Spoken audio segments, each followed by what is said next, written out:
This is another edition of Atlanta Football Insider Game of the Week. Today we will be broadcasting from the Georgia Dome for the Atlanta vs. Dekalb showdown. We'll have the Maize Raiders against the Southwest Dekalb Panthers. I'm Davis Baker along with Cedric Morgan. Yeah, both teams come in 2-1 on the season, looking to get ahead in the standings with a win here today. Two programs with rich history, and that's been proven by the current and former NFL and college players that both teams have. So we look forward to an exciting brand of high school football. Yeah, both teams will be trying to get the win today, and now we'll send it down on the field to Jada. Hey fans, I'm at the Georgia Dome with Maize High School head coach Corey Jarvis. So coach, tell me, what's your game plan? Game plan is to go out, execute our offense and our defense the best we possibly can, not turn the football over, and prayerfully come out with a win. How does it feel for your team to come in the Georgia Dome and play today? Well, we appreciate APS giving us, that opportunity to do it. I feel like, APS is doing an outstanding job and trying to give the kids a chance to do different things and to highlight our kids and our programs. And, I think our kids are excited about this opportunity. Well, Coach, I wish you the best of luck. Thank you. Okay, thank you. Hey fans, I'm here with the Atlanta Public Schools Athletic Director, Jasper Jewell. So Jasper, tell us how the job's been since you took over this summer. Well, you know what? It's been a rewarding job. I'm an APS graduate, so it's like being home again. This is my 5th year in the district, but actually my first year stepping in right now as the interim director of athletics, as well as program manager of high school athletics. So it's been a rewarding job, lots of hard work, but hey, I'm up for the task. Another question, how has your passion for students increased? Oh, it's tremendous. Like I said, because I'm an APS grad, this is wonderful for me. Anytime you get an opportunity to house kids from Atlanta Public Schools in an event like this being our 6th annual Domecoming, some of these kids will never see the Georgia Dome ever again as an adult or as a student. So things like this, when you have opportunities to expose the kids to stuff like this, to me, this is what it's all about. Well, thank you so much.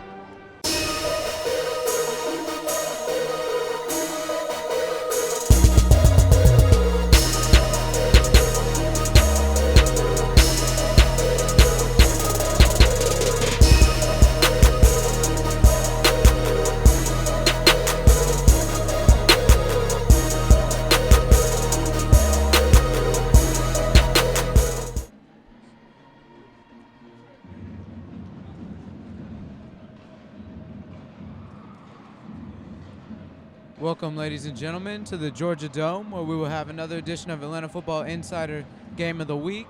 We'll have the Atlanta vs. Dekalb showdown. We will have Maize versus Southwest Dekalb, and Maize will kick off to start the game.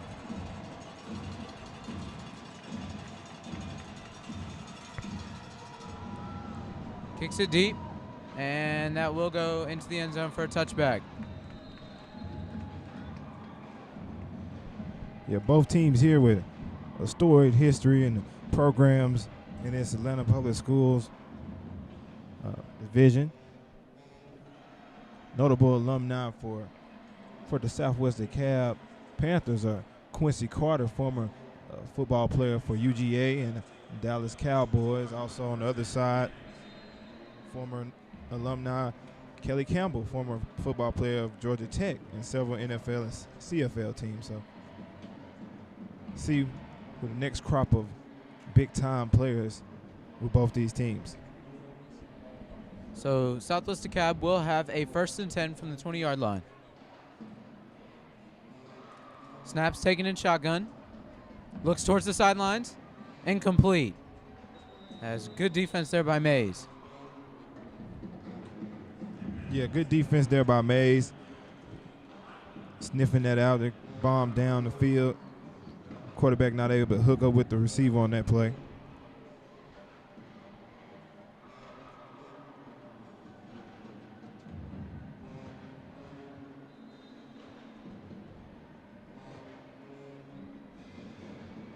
So this will be a 2nd and 10. As both teams come in with a 2-1 record.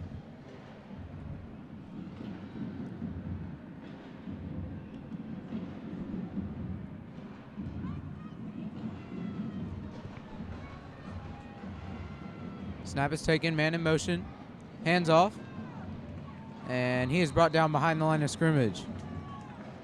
There's another good job there by the Mays defense to start this game. You just look at the replay there and hand off right up the middle. Defense having nothing to do with it. Linebackers coming up aggressively on the stop there on that play.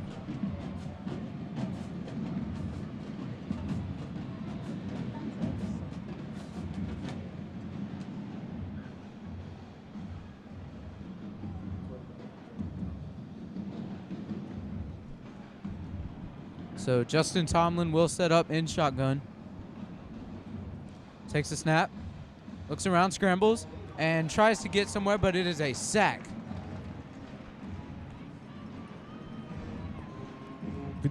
Good job right there. As you see right here in the replay. Juwan Williamson on the sack. Yeah, Williamson coming up, shoving all the offensive mess out the way and just taking down the quarterback. So an early 4th down here for Southwest DeKalb. Punt is muffed, and Mays tackles him, and they will rule him down at the 5-yard line, and Mays will have a 1st and goal. Great special teams play there by the Raiders. Yeah, good play by the Raiders there. See on that play. Came in and forced the big play there. That's Natrez Patrick, the defensive captain, coming in with the stop, shutting it down, setting up the goal lines opportunity for this Mays offense. So great start for the Raiders, has them at the Southwest DeKalb 5-yard line. Quarterback takes it in pistol, hands off to Charlie Patrick for the touchdown. Just early touchdown here for the Raiders. Yeah, just a simple little handoff there up the middle, hole open wide, and the running back just ran through it for the easy score on that play. Set up by the great defense by Mays, coming in aggressively on both sides of the ball, looking to set the tempo. Good touchdown there by Mays.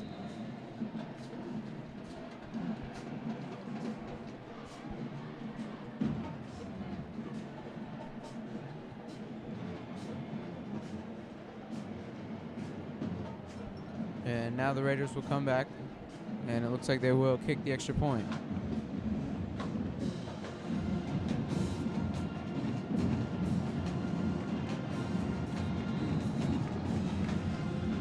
And the extra point is good. 7-0 Mays.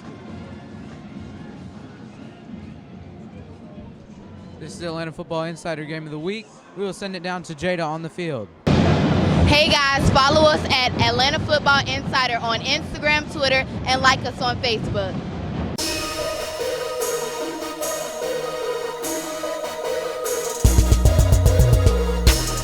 We are back as Mays will kick off again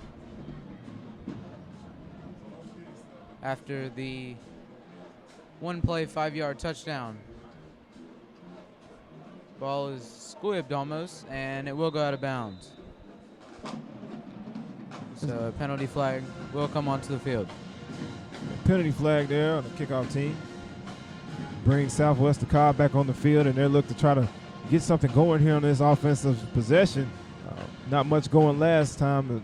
That Mays defense came out and pretty much stifled them from 1st all the way to 4th down, leading up for the offense on the goal line stand. So let's see if they can come back out and get things going in a rhythm, set up with good field position.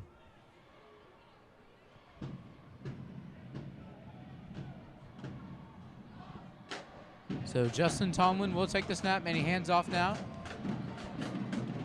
As that was Mario Alston on the carry, but he was not able to get anywhere. Yeah, that was Mario Alston on the carry. You've seen now several different running backs from their running back spot get carries and look like they're trying to get multiple guys in there and keep guys fresh and give the defense a different look. So a 2nd and 11 here. As Tomlin takes a snap in shotgun. He rolls out to his left. He has a man downfield, and he finds him. He'll be just short of the 1st down.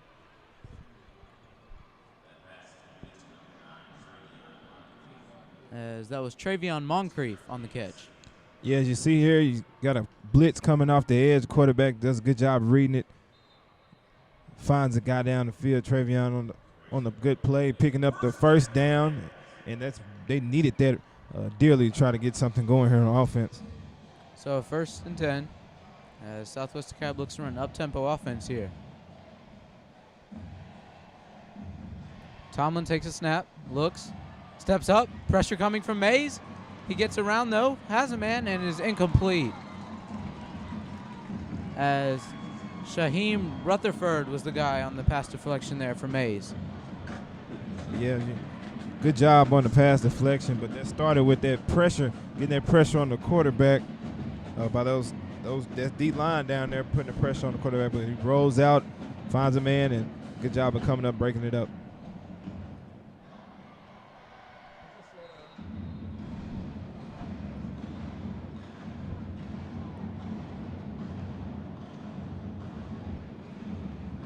So a 2nd and 10.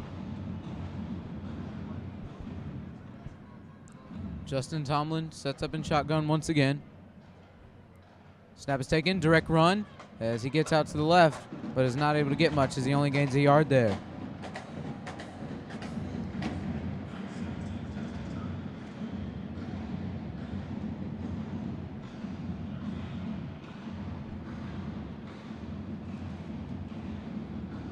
As Miles Reed was there for the stop.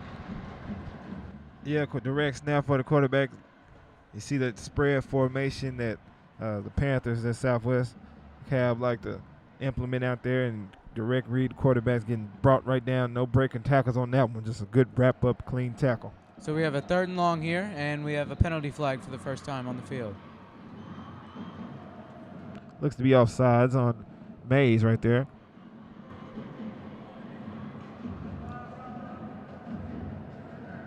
It is an offsides call on the Raiders, so that will move Southwest DeKalb up 5 yards for a 3rd and 4. It sets up a good scenario there for the DeKalb offense, so see if they can capitalize on the mistake by Mays. Tomlin takes the high snap.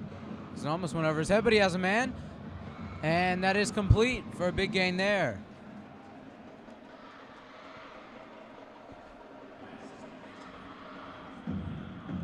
As Travion Moncrief was there for his 2nd catch of the night. His 2nd catch of the night, but Travion Moncrief doing a good job of finding open space out there for this Panther offense. Needing somebody to come out there and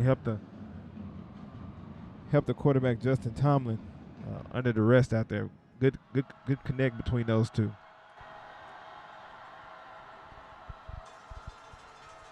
So another 1st down for Southwest DeKalb. Tomlin takes the snap, and now he tries to run it out to his right, but he doesn't get anywhere as he is sacked. As DeAndre Brown was there for the takedown. Yeah, DeAndre Brown came up right up the middle, just flushed the offensive lineman off of him. Good job of shedding that block and making a play in the backfield for a loss on that play.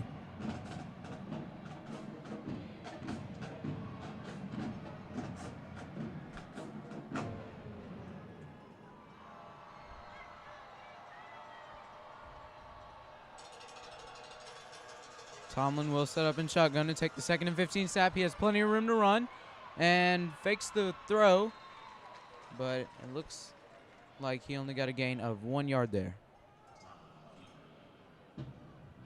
As Miles Reed was there for the tackle. Yeah, Miles Reed again being a factor there on the defensive side of the ball.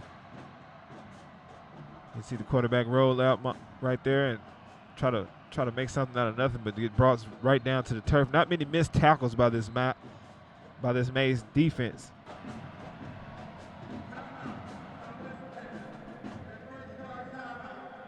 Southwest DeKalb calls a timeout now. This is the Atlanta Football Insider Game of the Week. Mays versus Southwest DeKalb. We'll be back after this. Thanks to our partners, Streets 94.5 Atlanta, the Higher Altitude Foundation, Life Enhancement Services, Prism, Fans' Favorite Fan, and Icky Eye Picks.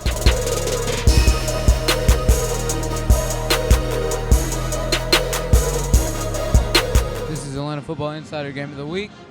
We are back at the Georgia Dome for Maize and Southwest DeKalb. Southwest DeKalb will have a 3rd and 14 as they will try and convert down 7.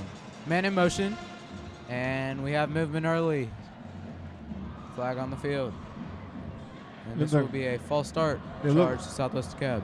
False start on Southwest DeKalb, and you don't want to have that coming directly out of the timeout. The coach spent time in the huddle talking about the play they're going to run right here on the specific down and distance, and it got to be crushing there for the Southwest DeKalb Panthers there on that play.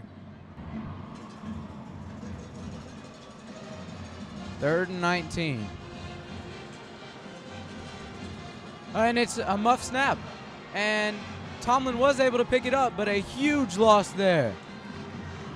Yeah, center and quarterback miscommunication on that play.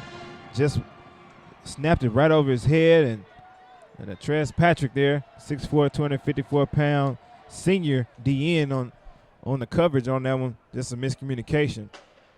So now a long punt formation here. Snap is taken and almost blocked, but he was able to get it off. Maize will now take it, but he'll only get a gain of about 5 yards, as that was Davis there on the punt return. Yeah, Maize defense standing strong yet again on that last possession. And see their offense take the field, get a look at this Southwest DeKalb defense again, see if they can atone, try to get the ball back. But we will have a big penalty call, as it was a roughing the kicker, which is a personal foul. So Southwest DeKalb will get a 1st down. Yeah, just what the doctor ordered right there. Southwest DeKalb coming up with that big penalty, with the running in the kicker, allowing them to get the ball right back in good field position across the 50-yard line. And just that penalty right there by that Maize. Special teams, you look at 3 phases of the game: offense, defense, and special teams coming up, hurting the Maize team out there. Defense playing well, offense got off to a good score, but the special teams with the mistake right there, leading Southwest DeKalb with another possession. So Justin Tomlin will get another shot. He takes a snap, looks here on a slant, but he was not able to catch the ball. So an incomplete pass there. Yeah, incomplete pass there.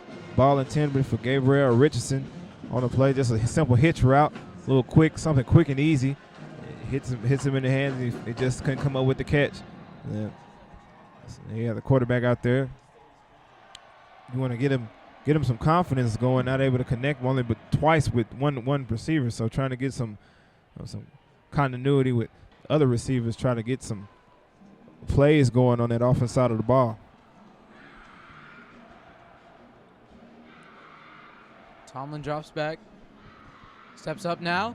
There's a dart and he got him.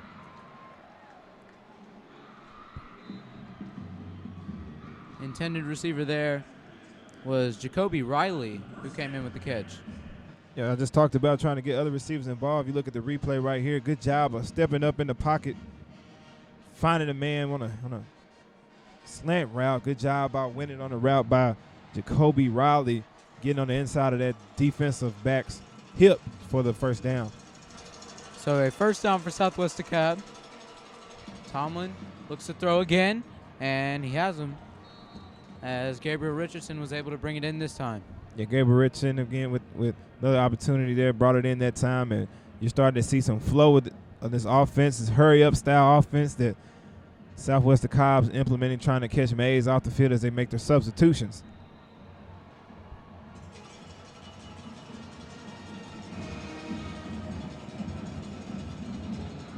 Tomlin takes the snap, but we'll have an offsides on Maize. So Southwest DeKalb will move up 5 yards. Yeah, Southwest DeKalb being the beneficiary of these early mistakes and penalties by the Maize. The Maize Raiders are jumped a little too early and able to move the chains forward on the 2nd and 5, turn into another 1st down inside the 25-yard line. Prime position for Southwest DeKalb to put some points on the board.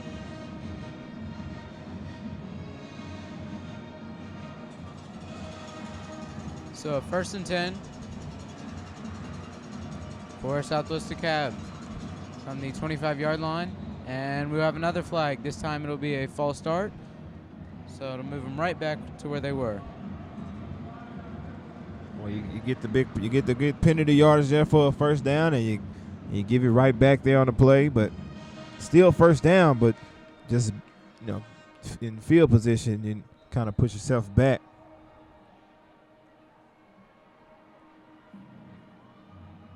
And you see some of those guys waving to the band to bring the music down, try to get some communication going on the offensive side of the ball. So Tomlin will set up in shotgun once again, as he has a lot tonight. He takes the snap, and now he rolls out. He has plenty of room on the left, and he was able to get close to the marker if he didn't get the first down.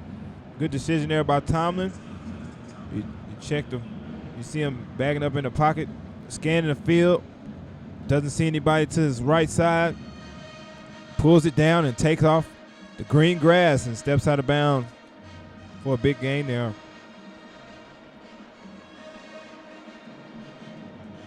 So now a short 2nd and 4 as they now move inside the red zone.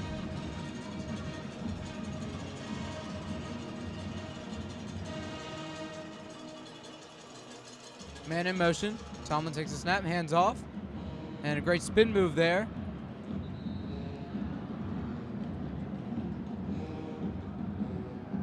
As number 1, Mario Alston, was there on the carry. Mario Alston, a little quick, speedy back. Hit that hole, made a guy miss, and was able to pick up a first down.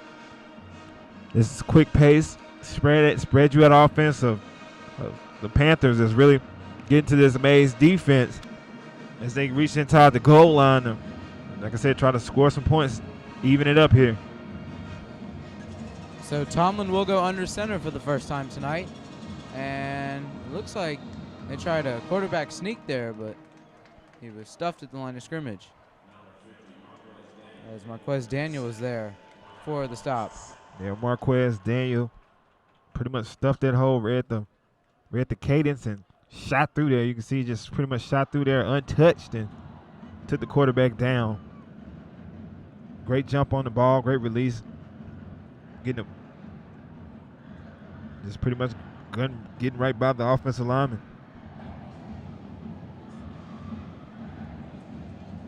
So 2nd 11, and Southwest DeKalb will go back to their shotgun formation.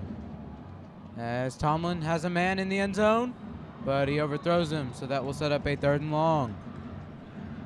Yeah, they run that trips formation. They've been running a lot of that in early going with this first quarter. Found a man, wasn't able to get to him early enough, and you just see him sail it outside the end zone, just living to play another down. So good decision there by the quarterback.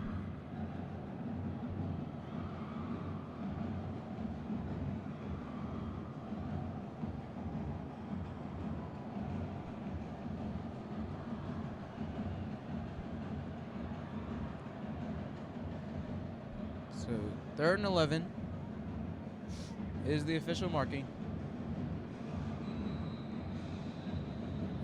And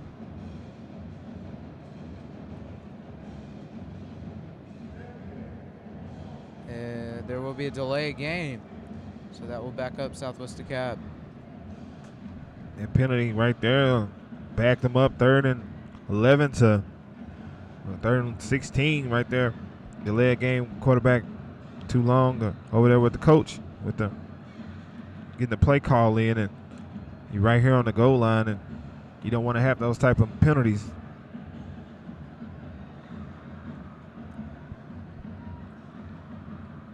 And now Tomlin will look to scramble, and he did fumble, but we have a penalty flag. Yeah, the pressure came in on him quick and looked to scramble on the play, and Shaheem Rutherford coming up to knock the ball out of his hands on defense for Mays. And it will be a hold on Southwest DeKalb.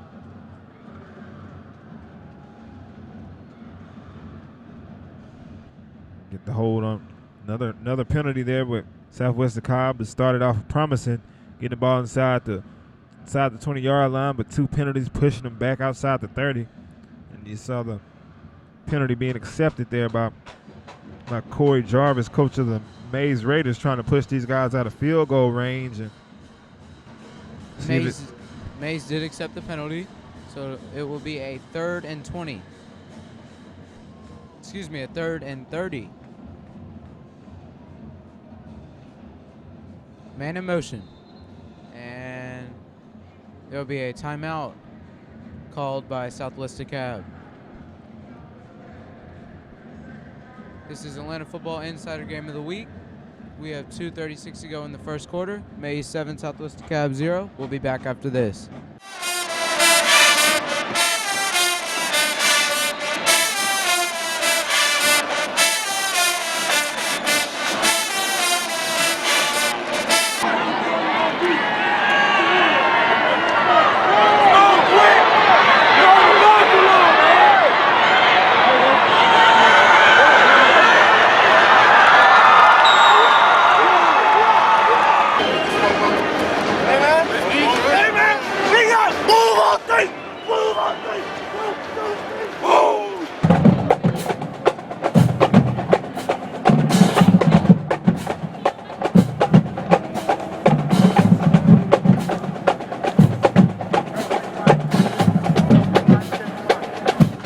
Football Insider Game of the Week. We are back here at the Georgia Dome, where we have Mays and Southwest Dekalb. Southwest Dekalb will have a 3rd and 30 here from the Mays 34-yard line. Man in motion. Tomlin takes a snap, and he looks for a screen, but he was not. And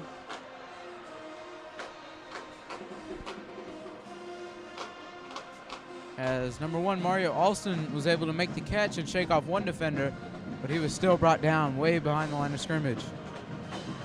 Yeah, this is 3rd and 30. We're just trying to find a good, safe play to get you guys out of harm's way and not, have anything go wrong.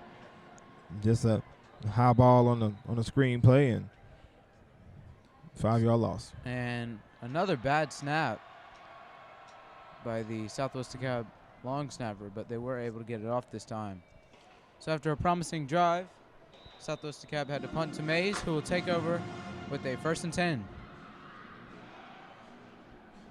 So now we will get a first look at this Mays offense. Big guys coming in on the field for Mays, big offensive line, and see if this defensive Southwest Dekalb can come up and get their team the ball back. This is a direct snap now for Mays, as Davis was able to get out to the edge on the run.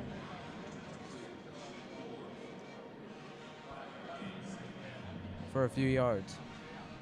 That's number 22 Moore there with this diving effort there to stop the quarterback. Could have picked up more, but just stretching out and tripping him up on the play. Pistol formation here for Mays.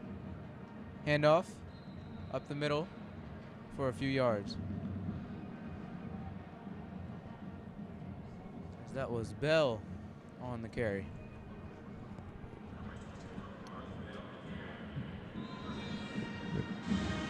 Now Mays will run an up-tempo offense, and that was Bell again on the carry, and it looks like he picked up the 1st down. Yeah, you see Mays implementing that no-huddle, quick tempo pace, trying to wear this defense of Southwest Dekalb out with their explosive athletes out there. So Joe Turner will be the quarterback. He takes the snap, looks to throw here. He has a man on a slant, and he's able to get out across the sidelines, as that was Tyshawn Brown on the catch, one of the captains for the Raiders. Yeah, you check the replay right here. The quarterback, quick 2-step drop, hitch route.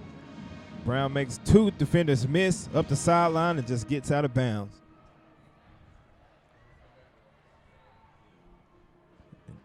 It's a good pickup right there. See here, a personal foul on Mays, and that'll push him back. Right after that good pickup, good play there. It's negated by a personal foul.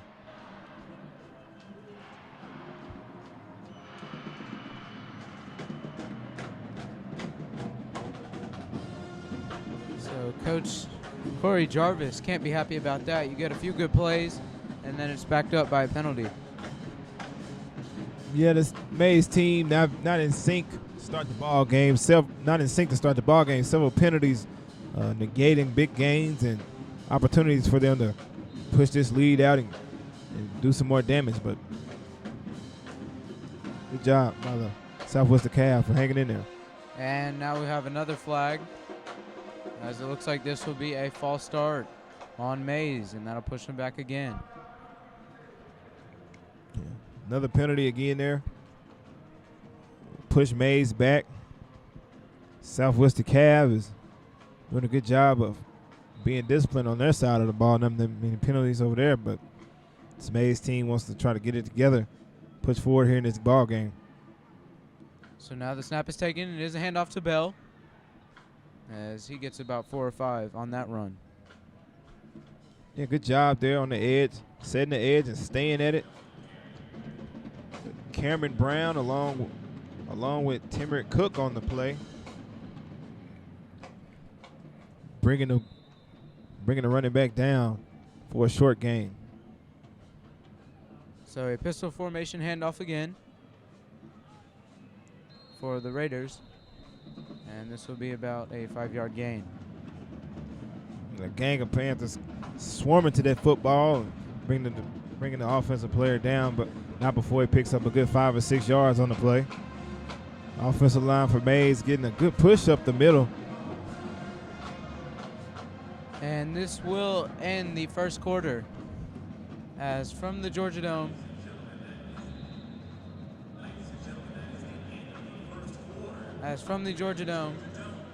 your score, Mays 7, Southwest DeKalb 0. We'll send it down with Jada on the field now. Hey guys, tune in next week for the game of the week with Greater Atlanta Christian versus Best Academy at Lakewood Stadium.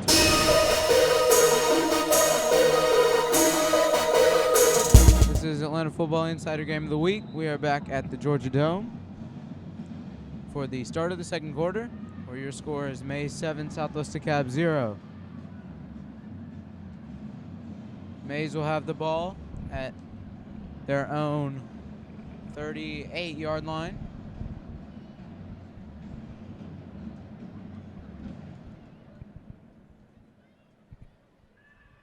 As they scored early off of a turnover they got, and they were able to punch it in on the first play from the 5-yard line.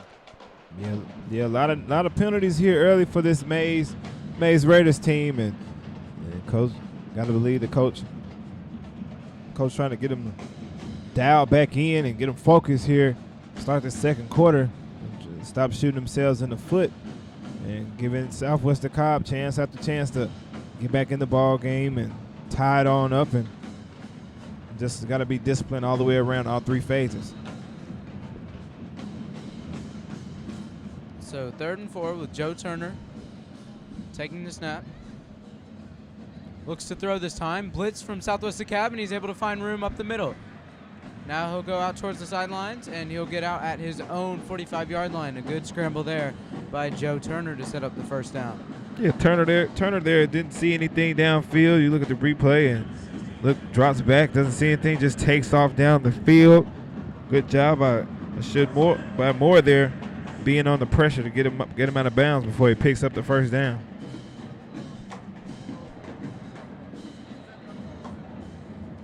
Mays will run a pistol formation again, and it will be a handoff up the middle, and the referee does throw a penalty flag. As Charlie Patrick was there on the carry. See holding on the play. That big offensive line doing the holding call. Talked about being sound on that from all 3 phases, not coming up with a lot of mistakes. But another penalty you see right there, and it continues to hurt themselves, pushing back, give this Southwest DeKalb defense another chance with more yardage to stop this Mays offense.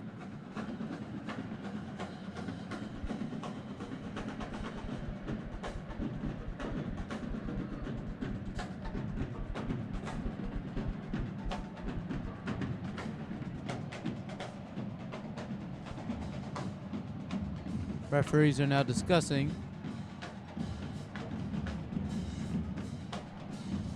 Like I said, these penalties have hurt this Mays Raiders team, and you guys think a team like Mays, full of experienced seniors and juniors, will find a way to get things solved and get it going in the right direction. And so now this will be an easy pass out to the right, as that was Tyshawn Brown for his second reception of the night, and that will be a first down for Mays. Yeah, just right there, just trying to pick up some yardage. You see that screen play out there to the flat. Good blocking downfield by the wide receivers. And good pickup there on first down.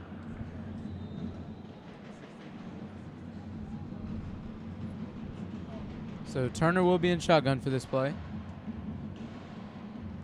Takes the snap, and he has a man. A good throw there, just on a curl. As Carter was there for the catch. Just take a look here.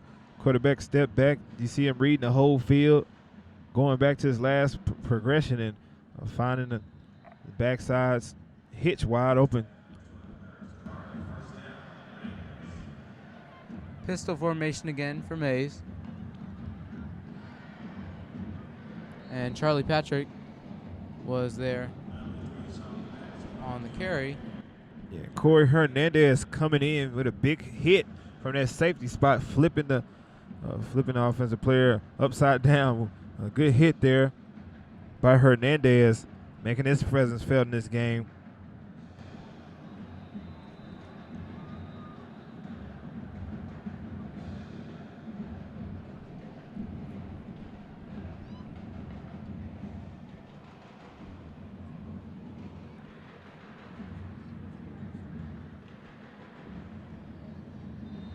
And now the referee will blow his whistle to start play.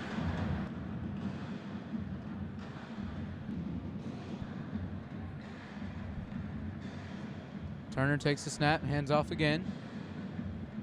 And Charlie Patrick gets a gain of 4 yards. Yeah, Hernandez coming up again with a hit on that play. You see things getting a little chippy. Running back not liking it too much. He's getting hit by that guy out there, but pick up good yardage there on that play with the dive up the middle. 3rd and 3 here for Mays, as they will look to keep this drive going.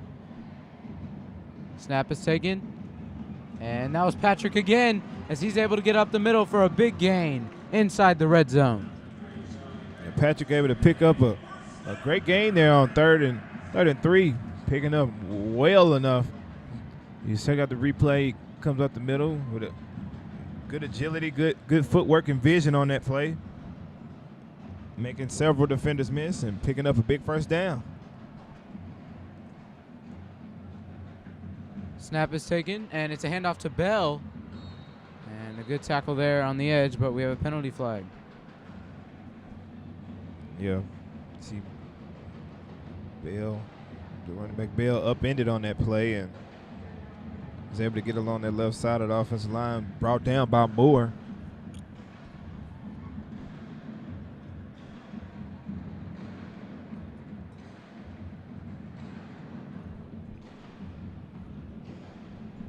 So it will be a holding penalty. It looks to be. About the 2nd or 3rd holding call on this drive alone by the Mays offense. So 1st and 17. As he hears it out long, he has a man in the end zone, but he is not able to bring it in. As Joe Turner tried to get Carter there in the end zone, but good defense there by Southwest Dekalb as they were able to force the incompletion. Yeah, just a jump ball situation there with the receiver and the D-back. Jacoby Riley, the defensive back on the play. Good job of breaking the ball, meeting at his highest point and just knocking it down.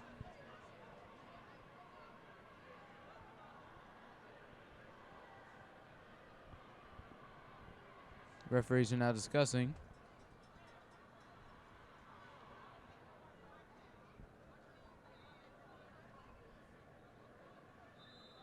And play will now be resumed. Snap is taken by Turner. Looks to throw again. And he has a man in the flats.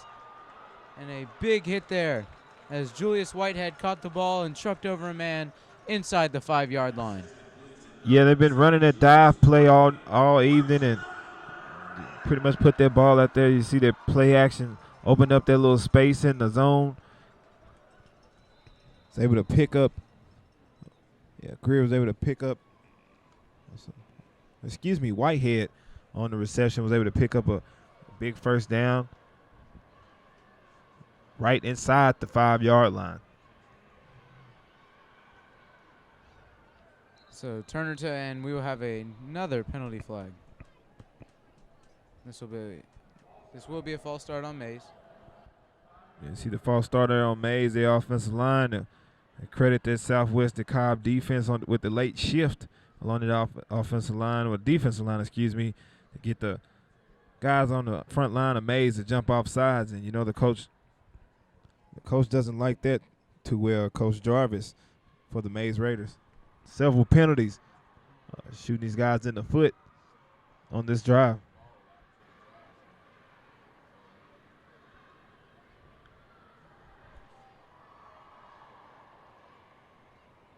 Turner takes the snap, and he's going to throw, and he's scrambling, and now he throws it back in the end zone, but overthrows his man.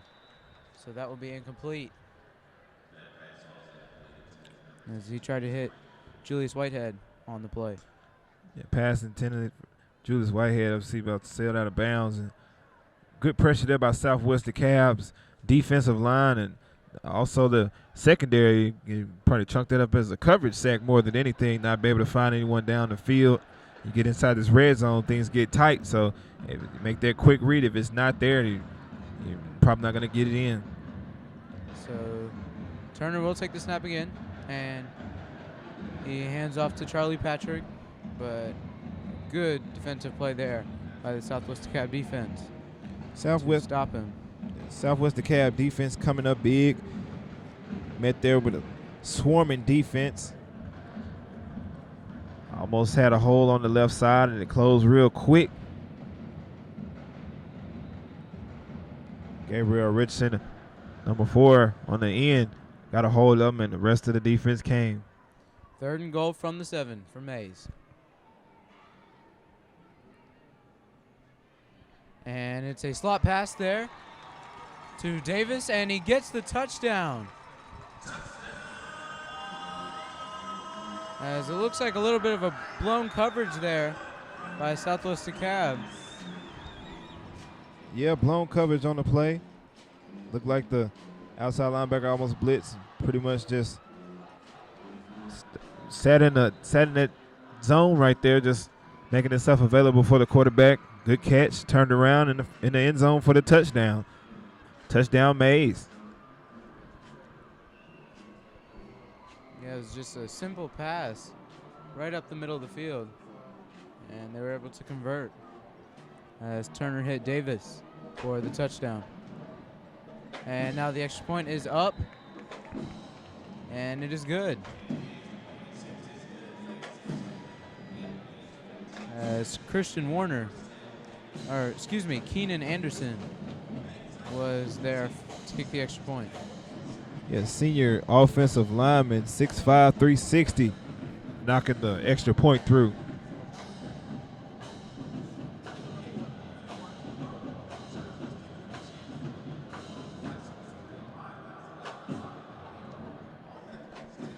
This Mays Raiders team coming in with leading 14-0 here in the second quarter.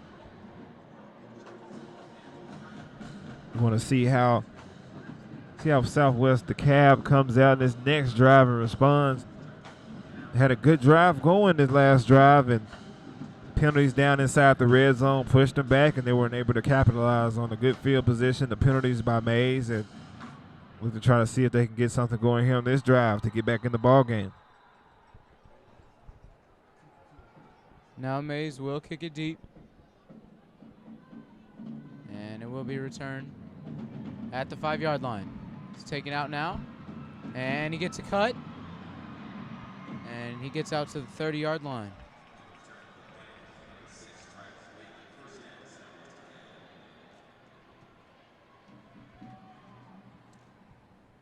as that was Travis Bacon on the return.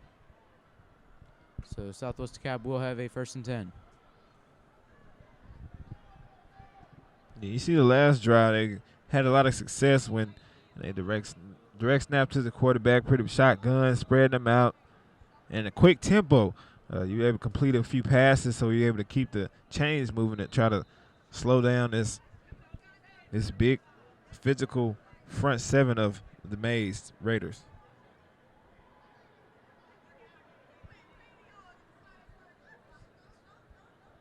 Tomlin takes a snap, and looks like he faked a draw play. And the pass was incomplete, and we have a flag on the field. That was the defensive captain, Dekalb Patrick, on the play. He's number 7 weak side defensive end and number 77 overall prospect in the country. He already committed to Georgia. He's making his presence felt early and often in this ball game. And now they will wave the flag as the ball was deflected before Dekalb Patrick hit the wide receiver.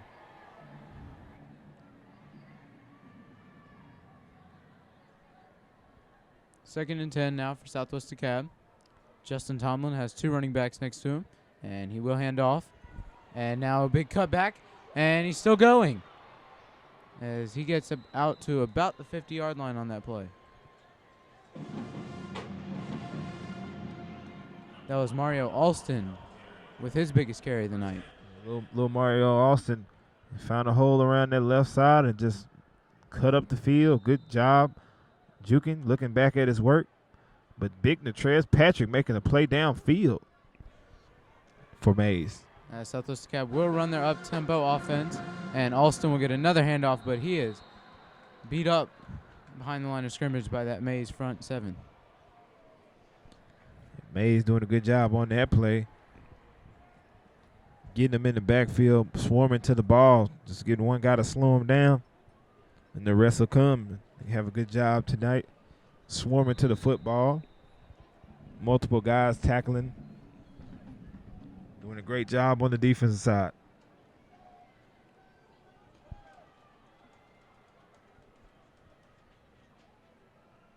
Now this will be a 2nd and 10 for Southwest DeKalb. Tomlin takes the snap, and it's a blitz from Mays. And he tried to hit Alston there on the swing, but it was incomplete as he threw it over his head. Just look at that outside blitz right there on the left side of the offensive line. Not able to pick it up. Man came free. The quarterback under duress just throws the ball too high to the sidelines.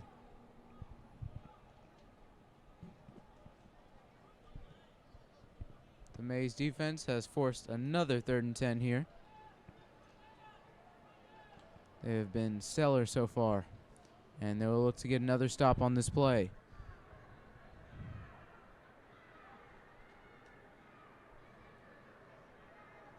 Snap is taking. And it's intercepted by Mays as he cuts back, and he might go all the way. He gets the blocking, and he's going to go all the way for Lando Jordan with the big pick 6. You've been seeing it all game, and they're putting pressure on the quarterback. He's starting to hear footsteps. Justin Tomlin overshoots his receiver, and Jordan picks it off and has the blocking to get down the field. Good job by the Mays defense. Another big play by their defense. And they pretty much set the tone here in this ball game from the opening snap. And now Mays goes up by 3 scores with 6 minutes and 40 seconds to go in the first half, second quarter. High snap on the extra point, but it is kicked up and through 21-0 as Keenan Anderson kicks it through. This is Atlanta Football Insider Game of the Week from the Georgia Dome. Your score, Mays 21, Southwest DeKalb 0. We'll be back after this. Thanks to our partners, Streets 94.5 Atlanta, the Higher Altitude Foundation, Life Enhancement Services, Prism, Fans' Favorite Fan, and Iki Picks.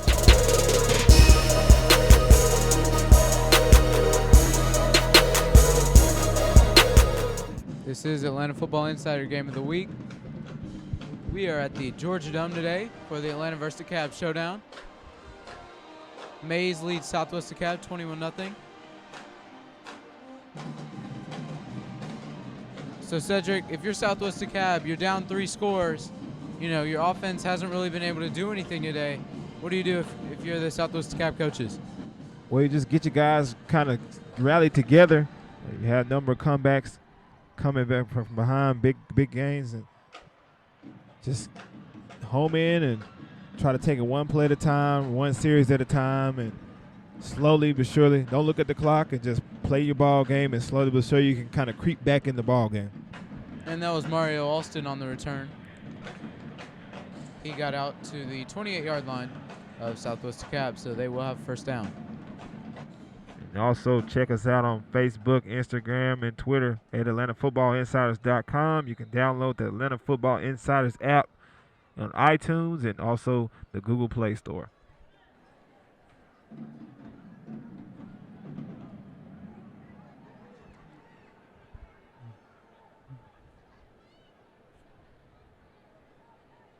First and 10 for Justin Tomlin.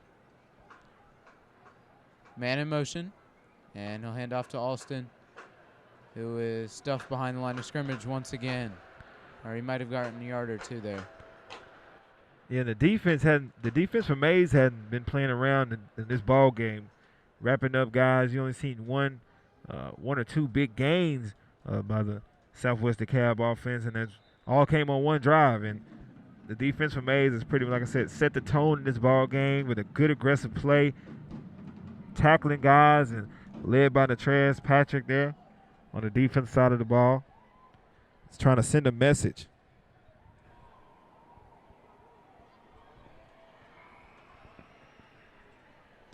Tomlin takes a snap. Mays rushes 4, and he has a man. And avoids a few defenders, and he'll be close to the first down marker.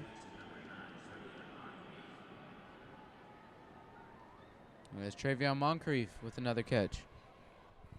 Travion Moncrief's been the go-to guy out there. He's winning on the routes and getting open out there. Good catch on there. He did pick up a first down. Yeah, like I said, picking up a first down. He's been the go-to receiver thus far in the ball game. You might want to try to see if the coaches get him more involved.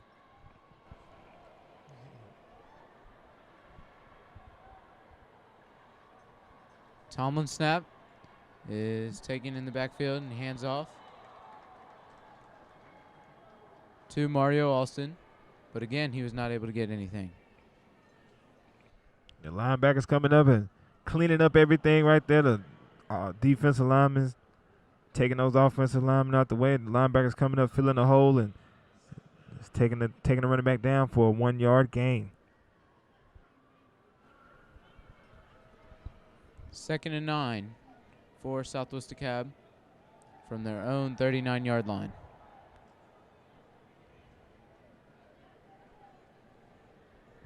Snap is taken. Blitz from Mays. And he's able to get the pass up the middle. And he gets into Mays territory as Jacoby Riley was the receiver on that big catch.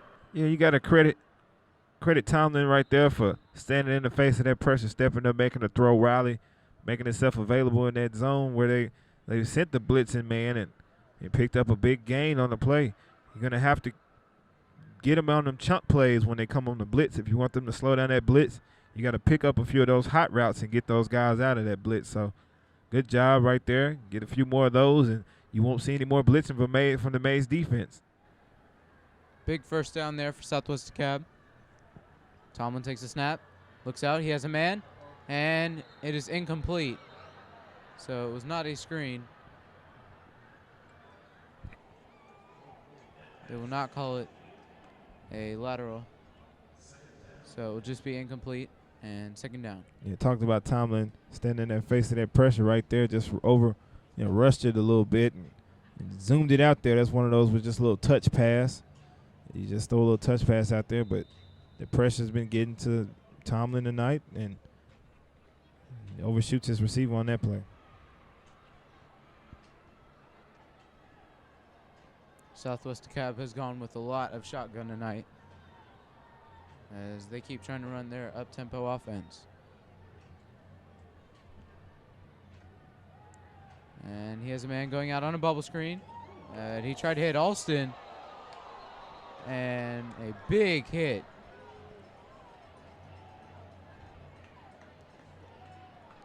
As Rutherford was there on the big hit to make sure that the pass was not complete, but we have penalty flags everywhere.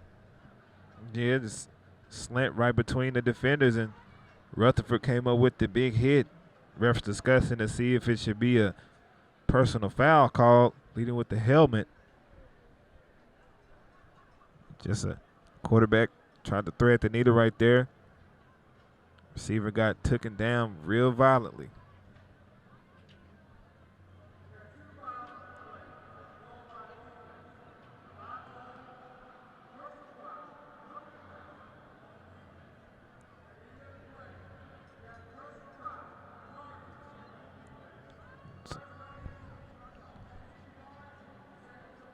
So there was 2 personal fouls on Mays, 1 targeting on Rutherford and 1 roughing the passer.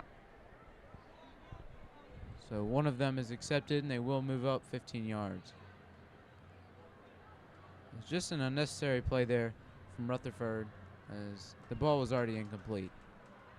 Well, we talked about the Mays defense being super ultra aggressive on their defense, just a little too aggressive on behind the line of scrimmage, knocking the quarterback down after the play, and also leading with the helmet there by Rutherford.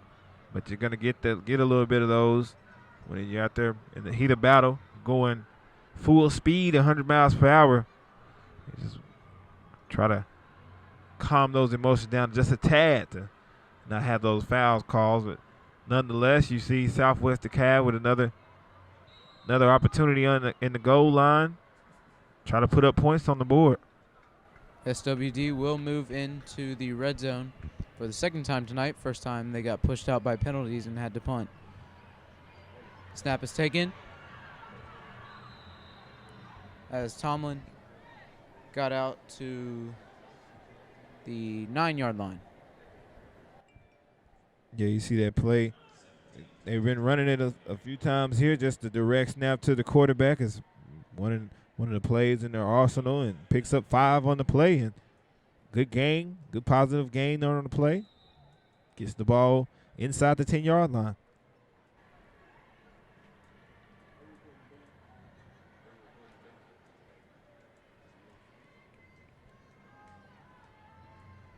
Second and 5 for Southwest DeKalb from the 9-yard line of Mays as they move inside the 10-yard line now. Tomlin takes a snap, hands off, as Alston took another carry, and again the Mays defense stops him, and we'll have another flag on the field as well. You see right there the little halfback dive up the middle.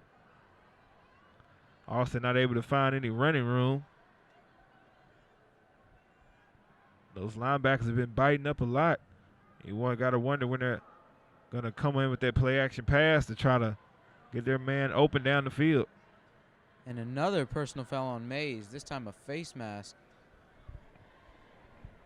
So that will set up Southwest DeKalb with a first down.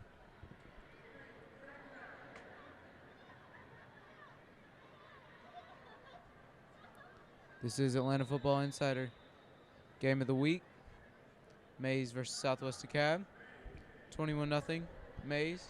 We'll be back after this. Hey guys, tune in next week for the Game of the Week with Greater Atlanta Christian versus Best Academy at Lakewood Stadium.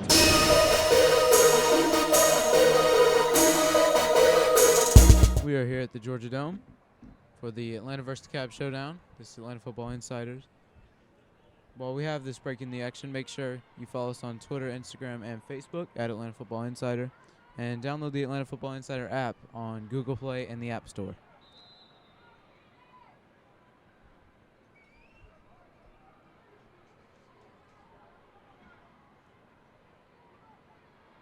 Tomlin now takes a snap, goes out right, and he moves to the 5-yard line. Yeah, Southwest DeKalb tried the little misdirection play right there. Good job on the edge by Khalil Brooks of Mays. Yeah, making him cut up the field where his help was, and they was able to put him down for a short gain. 3rd and 1 for Southwest DeKalb. Tomlin takes a snap, hands off up the middle, and Alston gets hit big on that play. But it looks like he still got the first. As Marquez Daniel with the huge hit there. Marquez Daniel, you see the replay, just coming blows Alston up, but not before he picks up the first down, and Southwest DeKalb knocking on the doorstep once again. See if they can get in.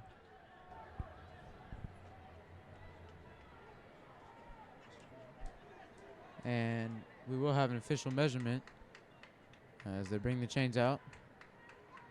And he was short. So a great play there by the Mays defense, as it appeared Alston had the first down, but the chains say otherwise. So a 4th and very short for Southwest DeKalb. Well, first credited Daniels coming up and blowing the play up, and on the Southwest DeKalb side, you almost have to go for it. You're down 21-0 here, 3 minutes left to go in the second quarter. So you got to go for it and try to see if you can pick up the first down.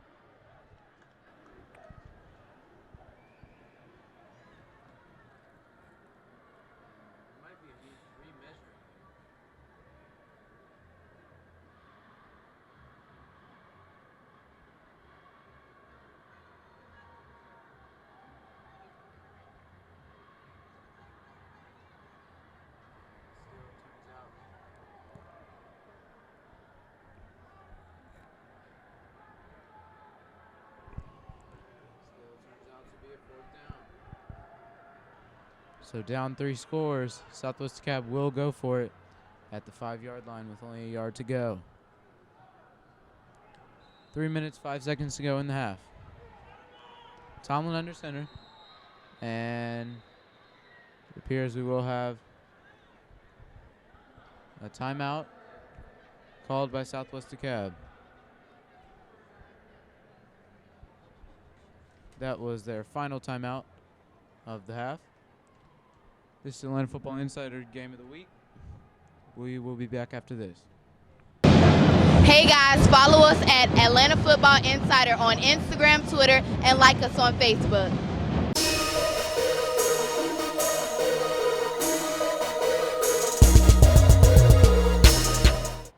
We will now resume play with Southwest DeKalb on a 4th and short with 3 minutes to go. Man in motion. And he hands off to Alston, and he might have been short. As the Mays defense with a huge play to stop him on 4th and short. But Mays does have a player down.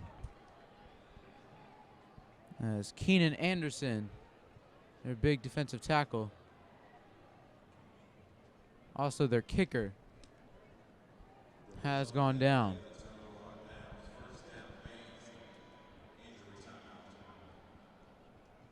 We will have an injury timeout, so we will go to break. Your score, Mays 21, Southwest DeKalb 0, with 2 minutes and 54 seconds to go. We'll be back after this.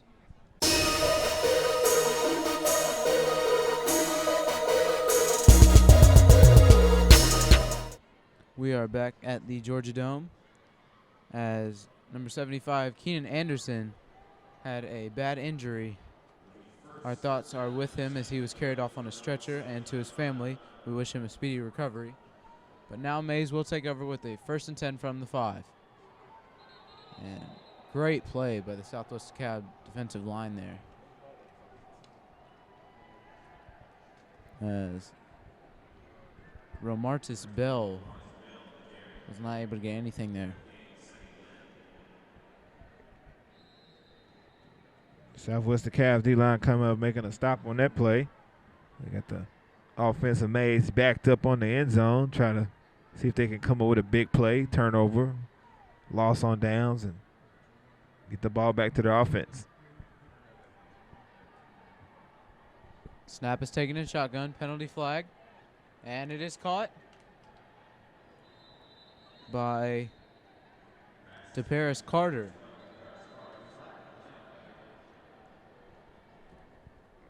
So if the play stands, it will be a first down, but it was an illegal formation on Mays, so that'll back them up. Going back to that play, good job by Jordan Eastling. Southwest DeKalb making the open field tackle there. If the play on that play, we would have broke the tackle and they wouldn't have called the penalty. We would have took off for a touchdown, but Eastman on the play, on the tackle right there. And then on Mays, another penalty, pushing them inside the 5-yard line. This might help Southwest DeKalb out. Field possession of possibly a big play, a turnover or something right now. It looks like Joe Turner's in the pistol, and he'll look to throw from his own end zone. He has a man right up the middle of the field. A beautiful play, and he is taken down at almost the 50-yard line. Kerry Wimberly with his first catch of the night, and it was a big one too, as now Mays has an opportunity to score again before the half ends. Yeah, miscommunication at back end of the secondary. See a man streaking down the field wide open. Jacoby Riley on the stop. Turner now looks to throw again and way overshoots Wimberly. Yeah, just a little overthrow there on part of the quarterback, Turner. Looking for Wimberly again. Let's go back to the last play. Just a good play design there by the coaching staff. Amazed to get a man wide open down the middle of the field. And we will have a penalty flag. False start on Mays. Their second penalty already of this short drive. Mays has pretty much stacked up these penalties here in the first half, but you look at the scoreboard and you won't be able to tell that has so many penalties because anything has been negated as far as points, but could be up more if it wasn't for a lot of these penalties.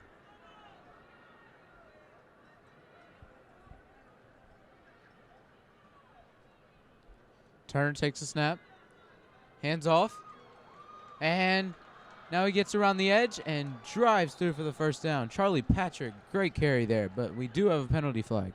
Yeah, and that penalty flag looks to probably be another hold there on the offensive Mays, but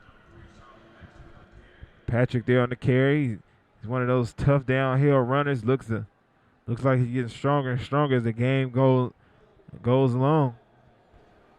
This will be a penalty on Mays for holding. Like we said, another holding call, another penalty.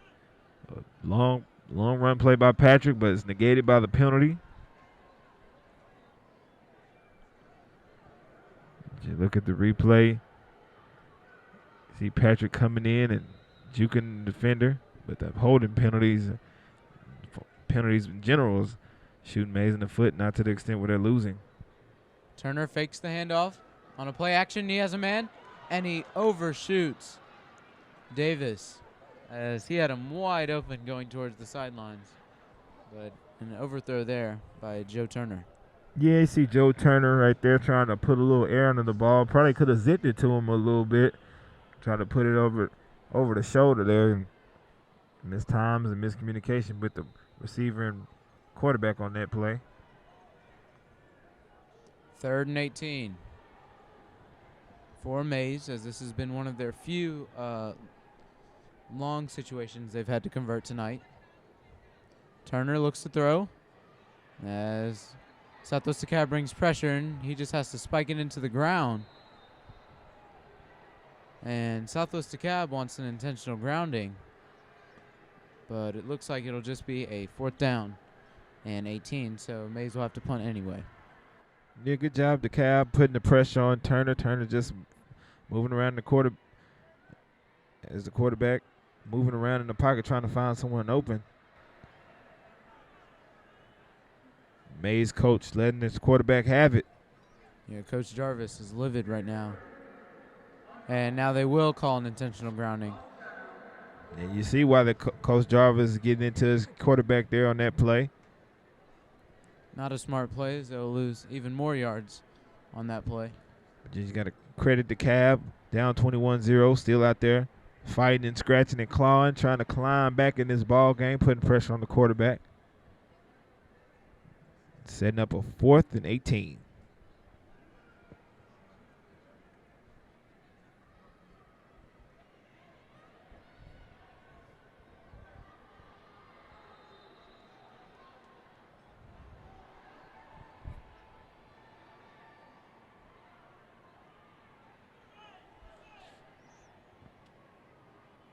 Snap is taken and booted deep as Matthew Ray is back to return, but he will not get a chance as he does not receive it, and it'll be down by Mays in Southwest DeKalb territory. Yeah, Dekalb takes over here on their side of the field. Down 21-0, 1 minute left in the ball game. Well, excuse me, in the first half of the ball game, and try to see if they can get some up-tempo play going here on the offensive side of the ball. Try to get something going before the half ends.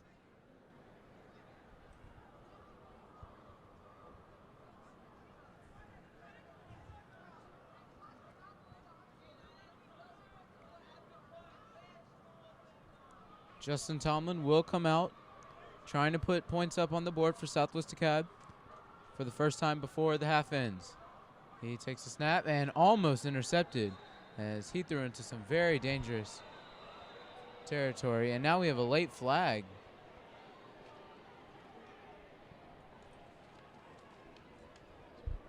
Miles Reed there on the coverage with the receiver the whole way, and Tomlin trying to thread the needle there. But we will have a pass interference on Mays, and the Mays fans are upset because the referee that threw the flag was about 20 yards downfield from where it happened. And that's another, add that to the penalty total for Mays. Southwest DeKalb not able to take advantage of those penalties.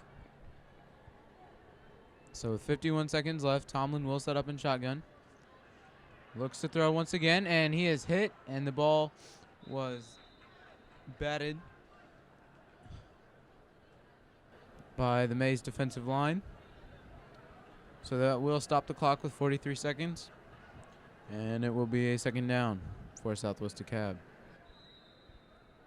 Yeah, DeKalb and Tomlin not getting much going there on offense. Good job by the Mays defensive line, putting a hand up, tipping that pass. Unfortunately for DeKalb, no one was in the vicinity as it dropped incomplete. Tomlin takes a snap as Mays brought good pressure on that play. And he hits his receiver for a gain of about 3 or 4 yards.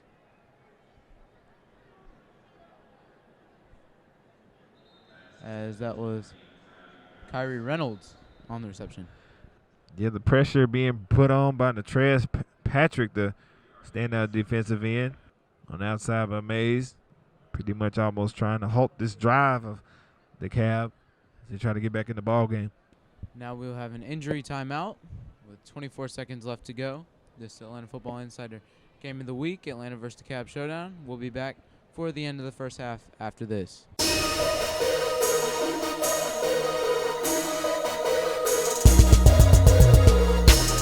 We are back at the Georgia Dome, where Southwest DeKalb will have a 3rd and 7 with 20 seconds to go from the 50. Tomlin drops back. He has a man up the middle, and it appears he has him at the 35-yard line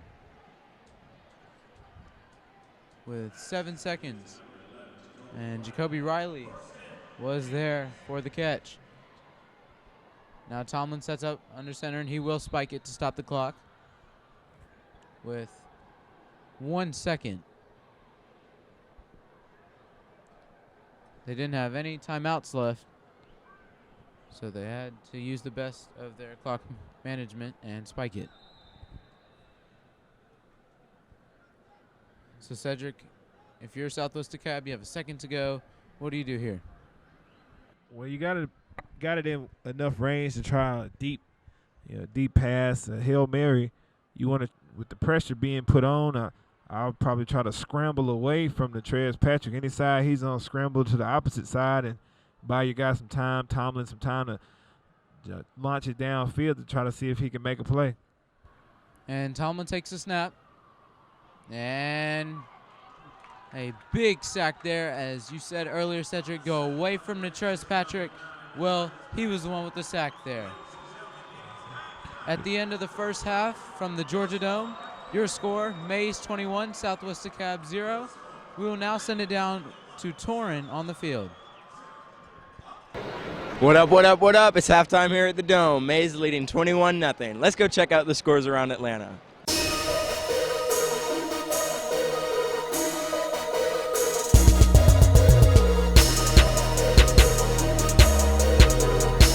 Welcome back to the Georgia Dome, where we now have the Atlanta Football Insider halftime report. Cedric, what were your big takeaways on both sides of the ball in the first half?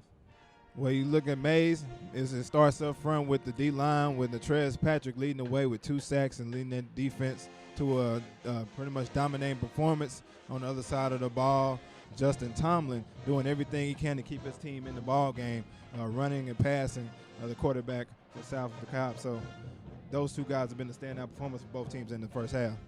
Yeah, both teams look to come out with good second halves. Now we'll send it down on the field, and we'll be back with second half action.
We are back at the Georgia Dome for the second half, where Southwest DeKalb will kick off to Mays.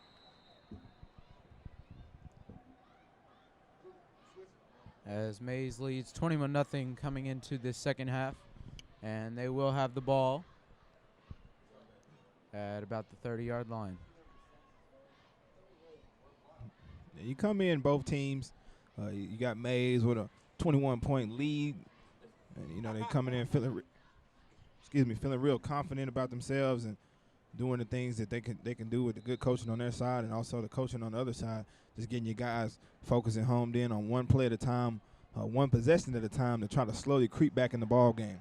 And Turner takes the snap and throws the ball deep, and it is an early interception from Southwest DeKalb. So a big defensive play to start this second half for them. Yeah, just like I was telling you, you got to have that mental fortitude to keep going, and you're down big, but you just keep fighting and keep clawing and trying to get back in the game. Like I said, one play at a time, one possession at a time right there, and there's the defensive back on the play with a great read and great effort at going after the ball and coming up with interception. Now possession to Southwest DeKalb. So now Justin Tomlin will come on the field with some momentum for really the first time tonight, as Southwest DeKalb has not really had anything to build off of. They take over at their own 28-yard line. Man in motion. Tomlin hands off on a jet sweep, as it was Travis Bacon who got back to the line of scrimmage on the jet sweep run. Yeah, Miles Reed. You had Miles Reed there on the stop. The Cab hasn't had any success going around the edges. I credit that to the Mays D ends and cornerbacks out there pretty much setting the edge. What you want to do, you want to set the edge and get everything cutting back on the inside where you have your help. And they've done a great job of that tonight. You haven't seen any big explosive plays, by the Panthers tonight. And that's pretty much credited to that, because you don't have any guys hitting outside corners. 2nd and 9 for Southwest DeKalb. Tomlin in shotgun. Snaps taken. Mays rushes a few.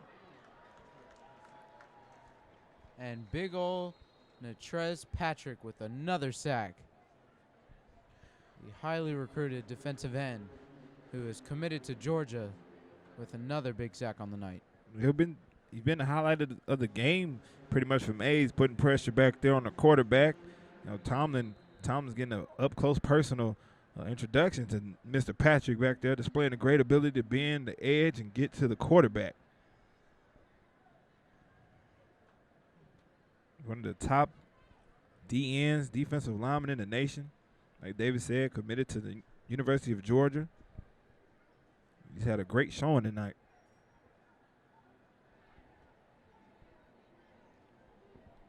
Third and 14, so an early 3rd and long for Southwest DeKalb. Tomlin sends a man in motion, and now it will be a screen, but he caught it, and his knee was down.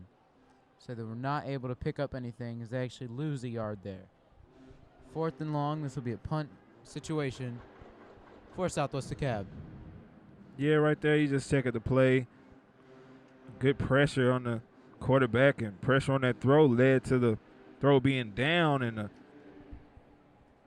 see Moore coming up with the ball, but knee on the ground and forcing the long 4th and 15, the punt situation. Man standing deep for Mays at the 50-yard line, and a terrible snap. Punter barely got it off, but it will take a good roll for Southwest DeKalb. And Mays will have the ball at their own 29-yard line, and now a late flag on the field away from the ball.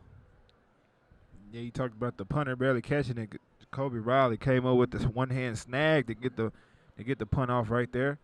And great individual effort on his part to get the ball out the air and get it kicked.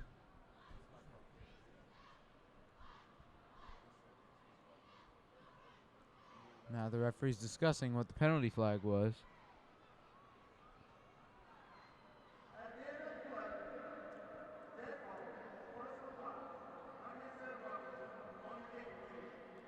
And it will be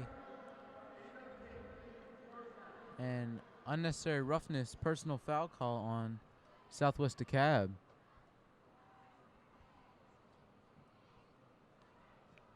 It's a rare penalty there. Southwest DeKalb giving the Mays offense the extra field position, pushing the ball up forward, on past the 45-yard line. Yeah, that is one thing Southwest DeKalb did very well in the first half, was staying away from penalties. But already trailing by 21 points, if they start to pick up a lot of penalties, could be a bad result for them. Joe Turner, take the snap again, and he hands off here to Charlie Patrick, but he was not able to get anything.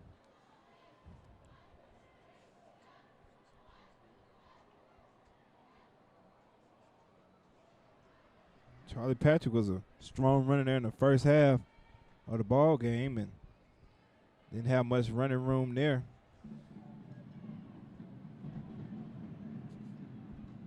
Like I said, good job there.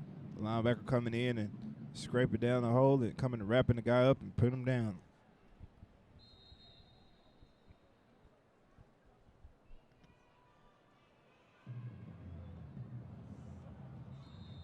And another penalty flag. There's 2 referees throw flags on the field.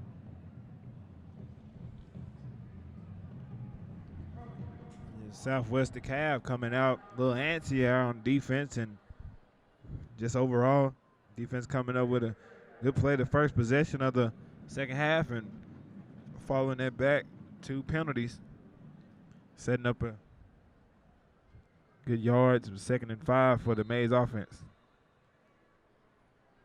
4 guys to Turner's left, and it will be a screen, it looks like. And DeParis Carter was there. He's had a few catches on the night.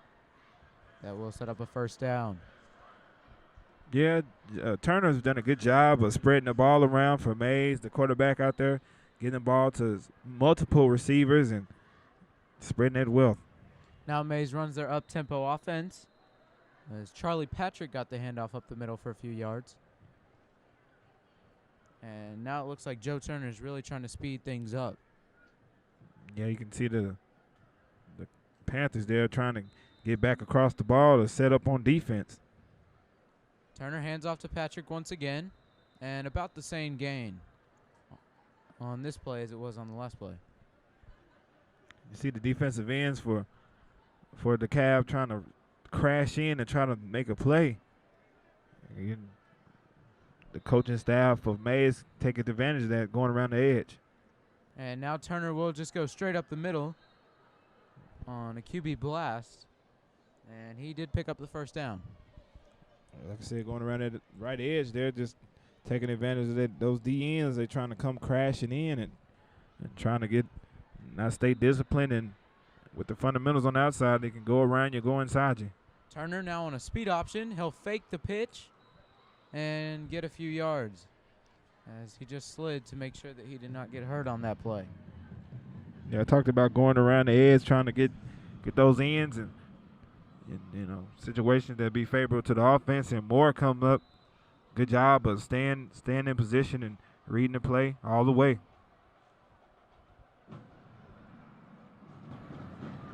Second and 7 for Mays. Turner takes a snap. Hand off to Patrick. And a solid gain there of 3 yards.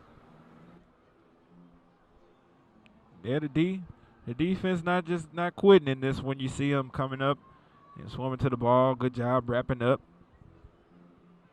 Had a good small little hold on the right side there. Good job by the corner for coming in and chopping his feet, not getting out of position, able to make a play on the ball. And as a defender, you want to come up and chop your feet and make a play. And now we'll have a reverse here. There's a little bit of trickery, but a great job there by the Southwest DeKalb defense to make sure that the reverse didn't go anywhere. So we'll set up a 4th down here for Mays. Yep. You see the replay. You see the corner coming up, making a big hit, not leaving anything up to chance, coming in, lowering the shoulder, putting a hit on him, forcing him out of bounds. So 4th and 3, and Mays will go for it. And Southwest DeKalb was unprepared for the hurry-up 4th down, and they will have to call an early timeout. With 5 minutes and 57 seconds to go in the third, your score, Mays 21, Southwest DeKalb. This is Atlanta Football Insider Game of the Week from the Georgia Dome. We will now send it down to the Washington High School Parade. Hey guys, reporting live from the Dome with Washington celebrating their 90th anniversary, being the oldest African American high school in the South. Now let's watch them pass.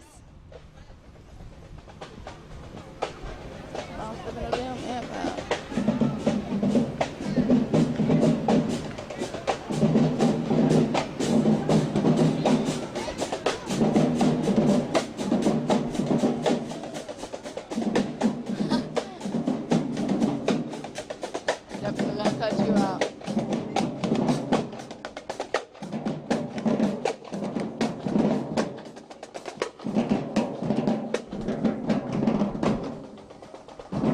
We're back at the Georgia Dome, where Mays will face a 4th and 4 from the Southwest DeKalb 23-yard line.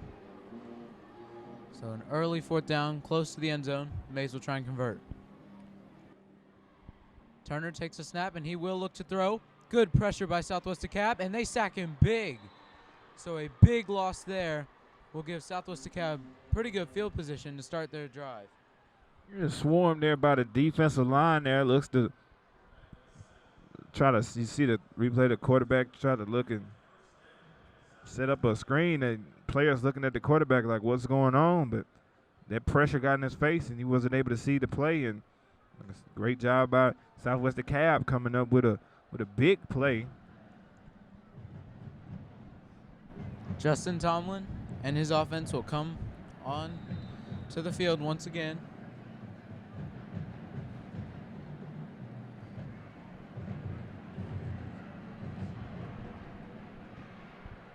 They will try to score for the first time tonight. Shotgun formation once again for Southwest DeKalb. And it is a good throw near the sidelines.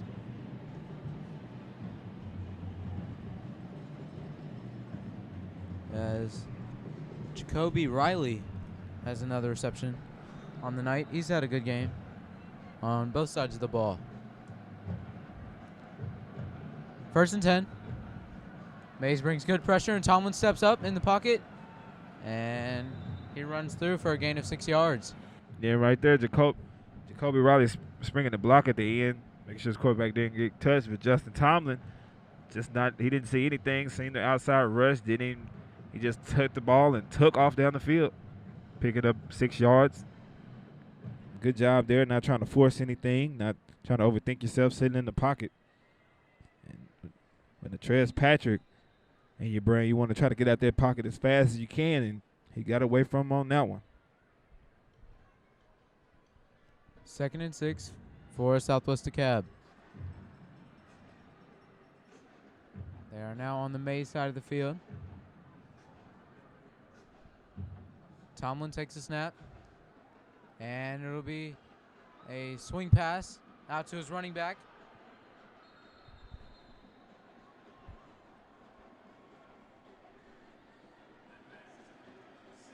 Travis Bacon with the reception in the 1st down. Yeah, it's a little simple swing pass to the running back. Bacon doing a good job of making the first defender miss, picking up that yards after the catch, and helping this offense down the field, picking up 1st downs. It seemed like they finally got a tempo going here and a rhythm going. A couple of completed passes and 1st downs, and get a little momentum going on your side.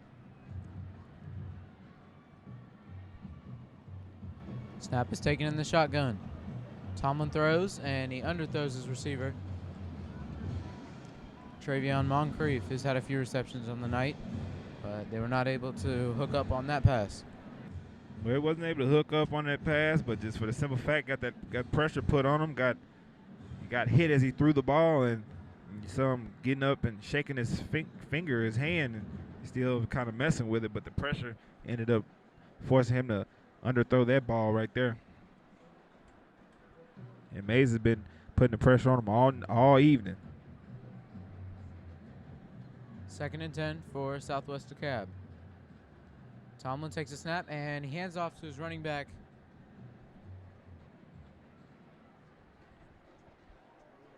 Travis Bacon, but he tripped and was not able to get any yardage on that play. 3rd and long again for Southwest DeKalb. And they converted a few so far. Try to pick up another one here. Be another big 3rd down and long, 3rd down and 10. You want to stay away from number 9 if you want to make a completion. You see him on the left side of the top of the screen. Yeah, The DN position. Patrick has had a big impact in this game. And now Tomlin takes the snap again, and he's almost sacked, but a great job of avoiding pressure, and now he goes down the sidelines for a gain of 15 yards on the run and a 1st down for Southwest DeKalb. Yeah, you see that scramble there by the quarterback, Justin Tomlin. Great job picking up that pass rush there. And we spoke about Natrez Patrick there on top of the screen, getting moved out the way, You see him getting double picked up by the running back. Great job by the running back picking up on the outside, doubling him, opening up that lane down the left sideline for the first down. So 1st and 10 from the Mays 25 for Southwest DeKalb. And now a handoff, and the running back is able to get out to the side as Ashley Moore made a good cut out to his left and was able to pick up another first down. So some positive momentum here for SWD. Yeah, running toward the trash. Patrick, hole opened up and he took advantage of it. Tomlin takes the snap again. And Moore was not able to get anything this time after his 10-yard run.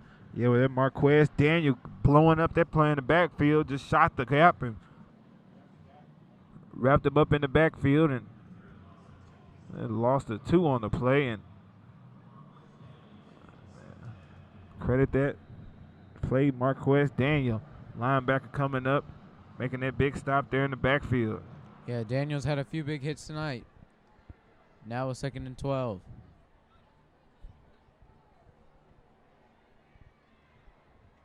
Tomlin hands off on a jet sweep and a huge hit.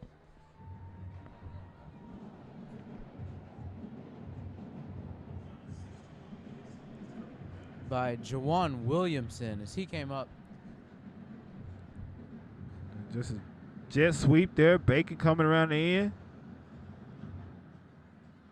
Williamson putting a hit on him. Travis Bacon didn't have a chance on that play. Williamson was all over that hit. 3rd and 10 again, but as Cedric mentioned earlier, they have converted a good amount tonight. Jet sweep. Tomlin now goes out to the left again, and this time he will not have anything. Another huge hit by the Mays defense. Khalil Brooks this time. Cornerback on the big hit. Yeah, I spoke about the coaching on the opposite side of the defense. You see right there the linebacker set up in the quarterback spy.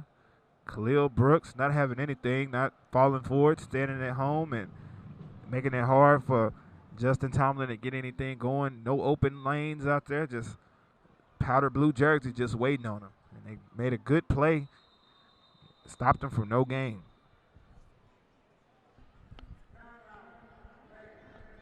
We'll have a timeout called by Mays. This is Atlanta Football Insider Game of the Week with 1 minute and 48 seconds to go in the 3rd. Your score, Mays 21, Southwest DeKalb 0. Thanks to our partners, Streets 94.5 Atlanta, the Higher Altitude Foundation, Life Enhancement Services, Prism, Fans' Favorite Fan, and Icky Eye Picks.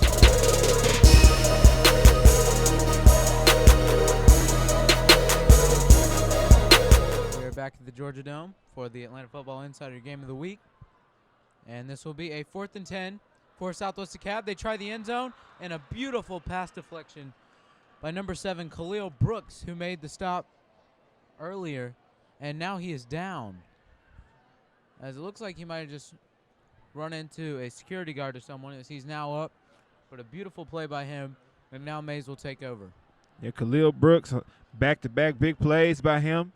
Right in the hip pocket of receiver, you see it, just getting tossed up. If it's a jump ball situation, just pretty much stride for stride and knocked it down.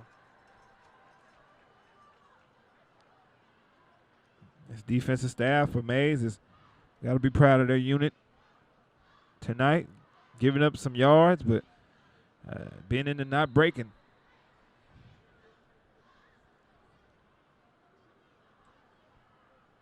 Joe Turner now hands off. And only a gain of 1 or 2 on that play by Bell. So a good play there by the Southwest DeKalb defensive line. Yeah, Southwest DeKalb's defense has played pretty well in tonight's game. The score might not indicate it, but Mays scored on a few little short possessions. Turner hands off again. And another great play by the SWD defensive line as This time it was Durante Langford on the carry, but he was stopped behind the line of scrimmage.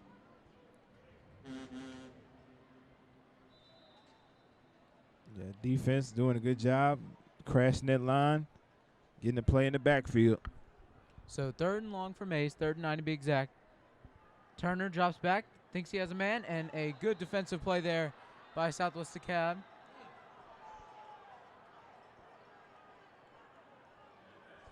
And there's no penalty flag, so it will be a 4th and 9. Mays will have to punt. Like I said, the Southwest DeKalb Panthers, their defensive unit played pretty well and pretty solid in the night's game. Scores by Mays on a few short possessions down on the goal line. Defense was put in, some tough situations, but for the most part, only 21 points in this ball game given up, and they've made their share of plays on that side of the ball. If this offense can get going, Southwest DeKalb can be right back in the ball game. Yeah, 2 short run stops and an incomplete pass forced by the Southwest DeKalb D. And now Matthew Ray is back deep, but he will not get a chance to return as Mays will down the ball at the Southwest DeKalb 41-yard line.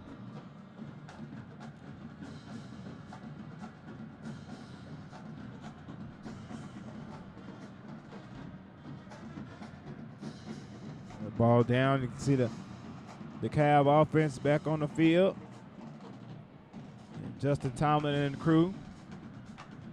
You'd like to see him get the ball thrown down the field a little more, push it downfield, try to get some big plays, big chunk plays. Try to get Justin Tomlin in open field, rollout situations, running pass option where he can look down the field, make a read, and try to find a guy down the field. He's done a good job in the pocket. One overthrow leading to an interception, but for the most part, good job of reading the defense and getting the ball to the open man. Justin Tomlin now will set up in shotgun once again. Man in motion, as that was Bacon, but there was movement, and we have a flag. And this will go to the benefit of Southwest DeKalb as it was an offsides on Mays. And Mays again with another penalty. You hadn't heard one from him in a while, but it's a better job here in the second half of Mays controlling those penalties. But a big one right there starts the 1st and 5 for Southwest DeKalb. So a 1st and 5 and a bad snap, and luckily for Southwest DeKalb, there was a flag. And another encroachment on Mays. 2 plays in a row. So essentially a free 10 yards for Southwest DeKalb. Yeah, 10 yards and another first down without even look like running the play. You talked about the good job they did in the whole second half, this third quarter, of not committing pretty much any penalties, and 2 back-to-back right there leading to a first down. You don't want to get this Southwest DeKalb team any momentum. They've been able to move the ball but not been able to punch it in, and maybe this drive will be the one. Man in motion, but it is a handoff up the middle to Ashid Moore, but he only gained 1 yard.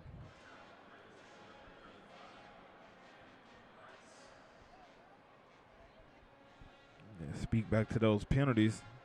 Like I said, the defense of DeKalb has been playing pretty well. You don't want to get the offense going. You get that offense going, you might be in trouble if you're on the Mays side.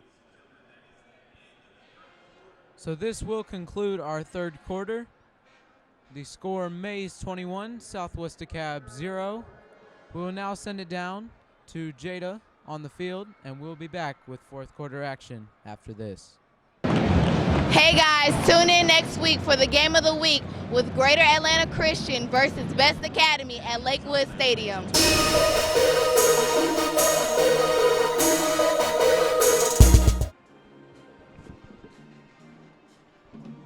We are back at the Georgia Dome for the start of the fourth quarter, as Tomlin starts out with an early deep throw, but he could not hit his receiver.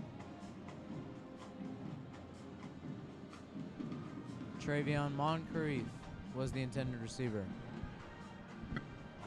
Try to shoot it deep to Moncrief. Moncrief was the go-to guy in the first half for Tomlin, and right there just overshot his man. Had him wide open in the back corner of that secondary. Got behind the corner. And no luck connecting on that play.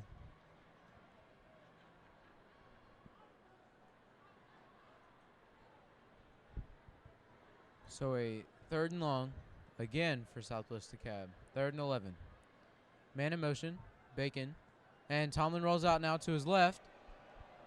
But he was not able to pick up the first down, as Tobias Little was bringing the pressure on that play and forced him out. You see the replay. Seem to have a man. Not unable to get the ball to him. The pressure forced him out of bounds. So Cedric, do you go for it here? You're down 3 scores, early 4th quarter, have 8 yards to go. You definitely go for it. Try another one of those rollout plays to try to see if you can get an advantage at deep in the secondary. Try to get behind those guys. If not, try to run for it. You have nothing to lose at this point, 21-0. Tomlin will take the snap. A blitz from Mays as he hands off, and he was able to get up the middle. A big cutback now towards the middle of the field, and it looks like it was a big touchdown, as that was Travis Bacon with the huge touchdown run on a 4th and 8. A gutsy call to go for a run, but it paid off for Southwest DeKalb.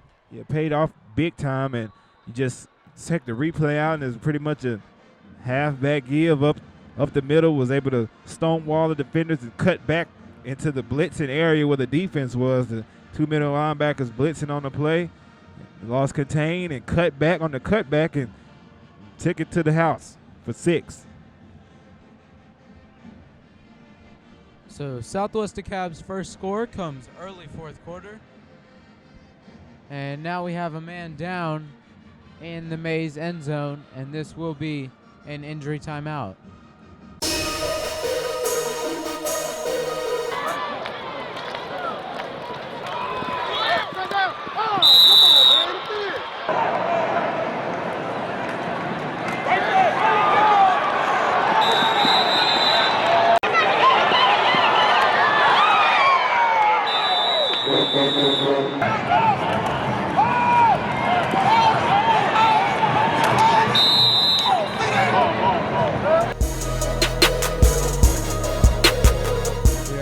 For the extra point attempt.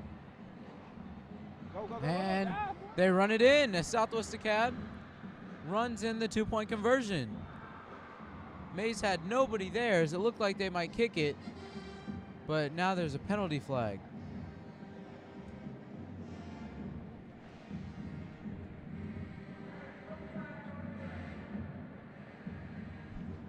And now they wave off the flag.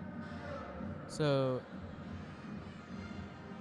the 2-point conversion will count. So it looked like they would just kick it,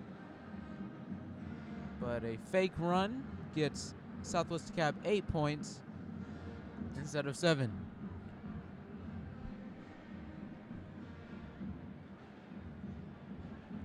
While we have this break in the action, make sure you follow us on Instagram, Twitter, and Facebook at Atlanta Football Insider. Also download the Atlanta Football Insider app on Google Play and the App Store. Our score, Mays 21, Southwest DeKalb 8, with 11 minutes and 33 seconds to go in the 4th quarter.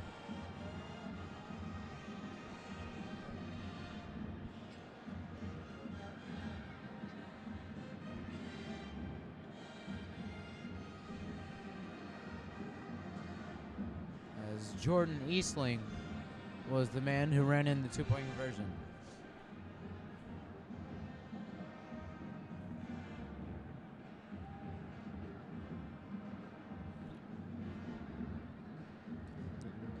You check the momentum. All it took was one score. You're talking about a 13-point game with a whole 11 minutes left to go in the game. The Cavs defense been playing pretty well in this one. not giving up any scores since the early going, and pretty much a consecutive 3-and-outs and punt. So this could get interesting here in the late stages of the fourth quarter. But the kick will go out of bounds. So a penalty flag on the field. And now Mays' offense will come back on the field. Ball will be placed at the 35 of Southwest DeKalb for Mays.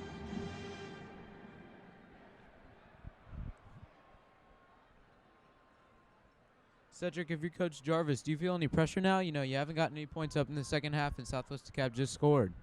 Well, yeah, you feel a little pressure, but you're still up 13 points. You just try to stick to what you were doing early in the game that got you this lead, and you can be just fine. And we have a penalty flag. Yeah, but going back to what you were saying, all Mays has to do is kind of not back themselves with those penalties, and they should be just fine. As there were 12 men on the field on the Southwest DeKalb defense, so Mays will move up 5 yards.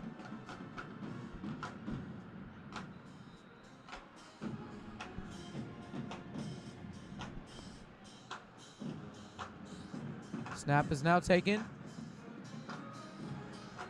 by Turner, and he finds DeParis Carter, as he's had a good amount of catches now on the night.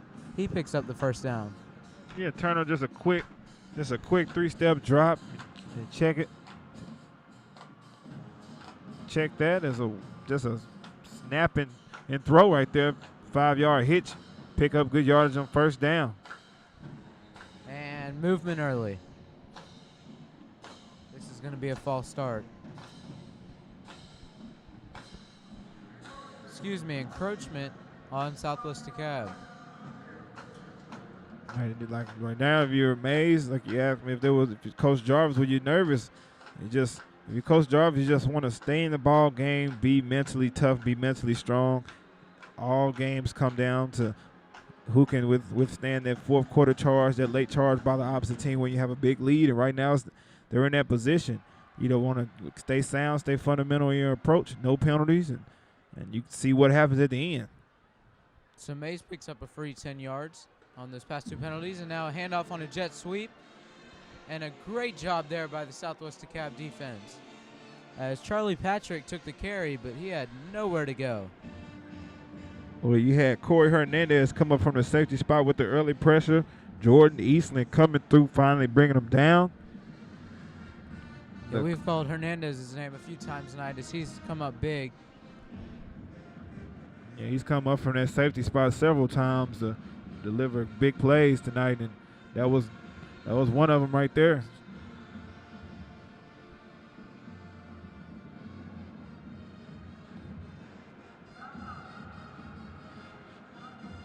Southwest DeKalb calls a timeout. Their second so far, so they'll have one left. With 10 minutes and 46 seconds to go in the fourth quarter, your score, Mays 21, Southwest DeKalb 8. We'll now send it down on the field with Jada, and we'll be back after this. Hey guys, tune in next week for the game of the week with Greater Atlanta Christian versus Best Academy at Lakewood Stadium.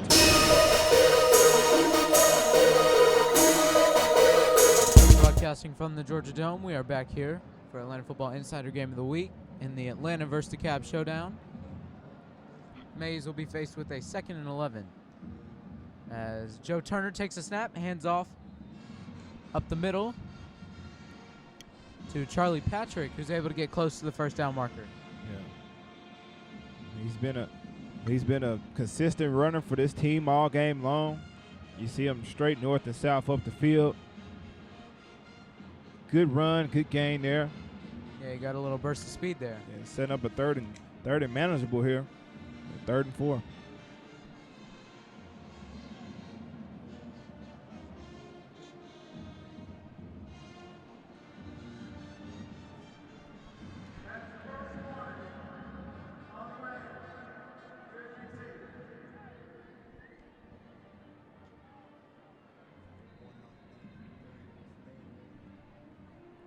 So there was a ban warning.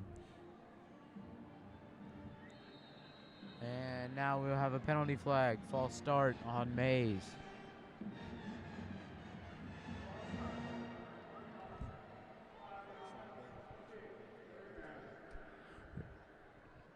So Southwest DeKalb got a ban warning after playing too loud while Mays had the ball. We talked about what could bite him in those penalties. Go from a 3rd and 4 to 3rd and 9 with the false start penalty, and it's a big 3rd down conversion here by Mays. If they can get it, they can keep the clock going. If they don't, then Southwest DeKalb has another shot at it. Justin Tomlin in the offense. So Joe Turner takes a snap and throws into heavy traffic, but it was caught by Philando Jordan, who had the early touchdown catch. Excuse me, early touchdown interception return. Yeah, coming up big on both sides of the ball. The interception return early, and right there the big 1st down conversion with a defender all over him. That's Eastling on the coverage there. Joe Turner now sends the guy in motion, and the guy in motion makes the catch, as that was Davis on the outside, and he was stopped behind the line of scrimmage. Good job there by the Southwest DeKalb corners. Spoke about Eastling hanging on the receiver, giving up the 1st down, but right there, holding the edge, getting off his block and making a tackle near the line of scrimmage. Resulted in a 2-yard loss, so great effort there on that play after giving up a big play for the 1st down. 2nd and 12 now. From the Southwest DeKalb 35-yard line for Mays.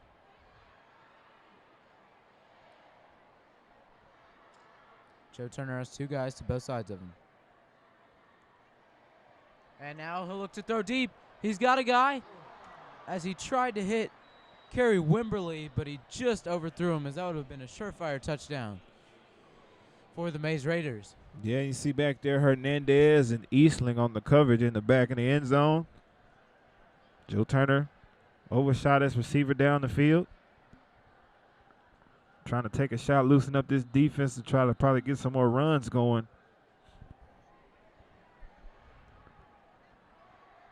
But good coverage there by the defense of Southwest DeKalb. Snap is now taken by Turner, and it's a slant. And he tried to hit to Paris Carter, but it was incomplete. Had him open, but he couldn't find him for the 2nd straight play in a row. Yeah, had him open right there, and if he would have set that ball right into that zone, he would have took off for a touchdown, but he overshot the man right there. Ball out of bounds. And it sets up another of these long conversions they're going to need. Try to keep this clock running. May as well go for it on this 4th and 12. Shotgun formation for Joe Turner, as his 4 wide receivers out wide.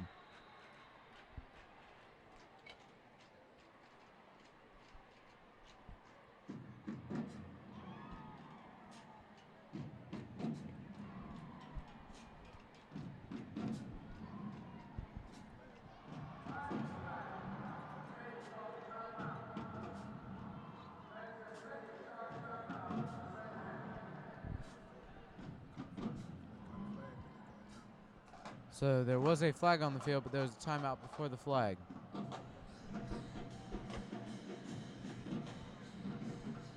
So Cedric, what do you dial up here if you're Coach Corey Jarvis? Well, it seems like he's going to go for it, and that's a given. Right now, I'll try to get one of my – they had success finding the bigger receivers against the smaller corners for Southwest DeKalb, so try to get a one-on-one matchup that's favorable and exploit it.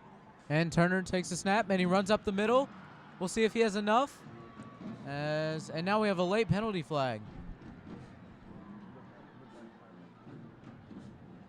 As he did not pick up the 1st down initially, but we'll see what the penalty flag is.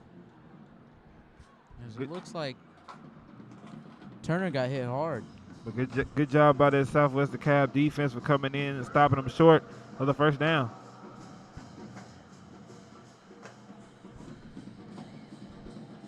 And it looks like we are going to have a personal foul charged to Southwest DeKalb. Referee still discussing, though.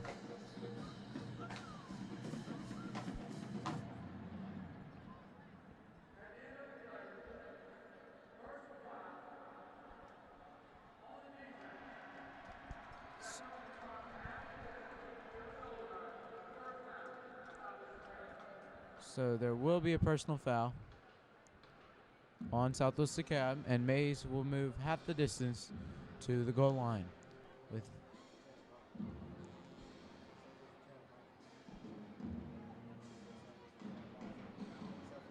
it will still be Southwest DeKalb ball, though, since the foul happened after the play. Excuse me. And we talked about it. Big play there. 4th down. Stopping that offensive Mays. The defense from Southwest DeKalb has been played well in this ball game. Right there and the penalty on the outskirts of that play, pushing the ball back, but nonetheless,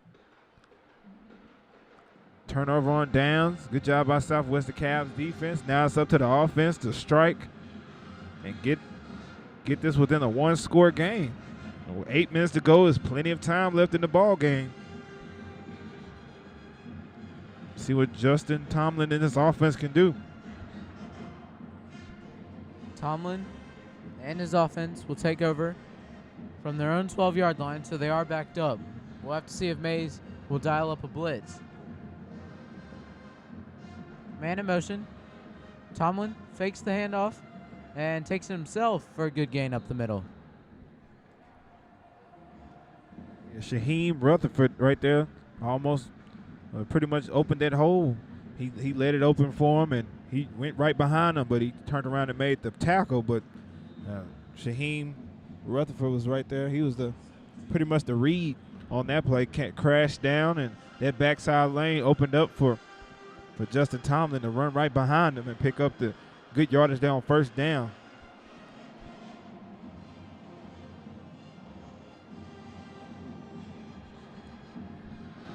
So 2nd and 3. As Tomlin will send a man in motion again. And a huge hit.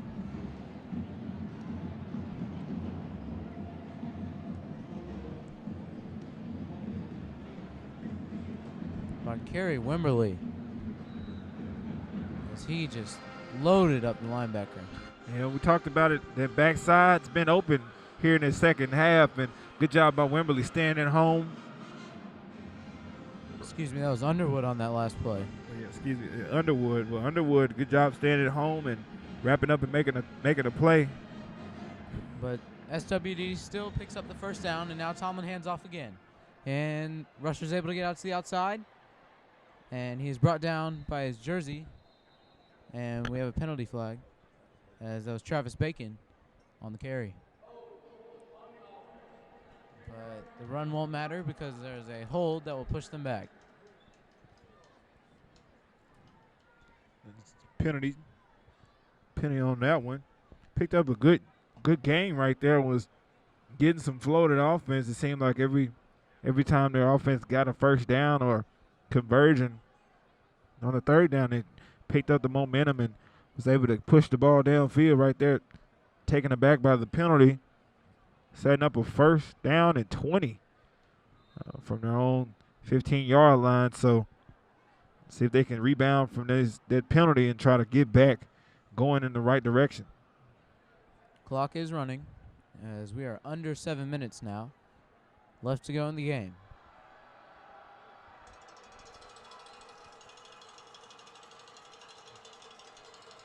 Tomlin's snap is taken. Mays rushes a few guys, and a huge hit by Khalil Brooks, making sure that the pass was not completed. So it'll be a 2nd and 20 now. 2nd and 18, excuse me. Yeah, you see the replay, they dialed up a blitz on the left side. pressured the quarterback into letting the ball go earlier than he wanted to. Khalil Brooks, great job of reading and diagnosing the play, coming up and making a great and aggressive tackle to draw the ball loose.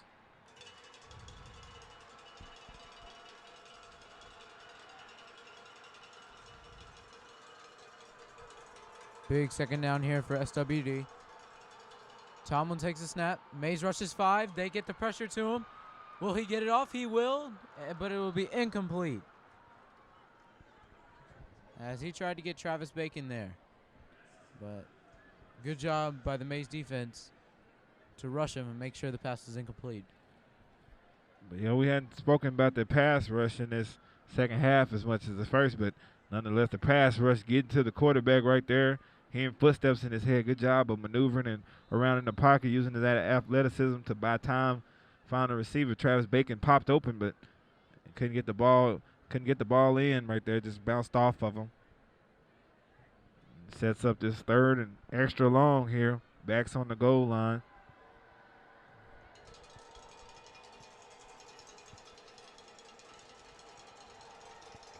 Tomlin will try to convert another 3rd and long. Takes a snap, and this will be a draw. And another booming hit for Mays, as Shaheem Rutherford was there to hit Ashid Moore. And now he is down. Oh, wow.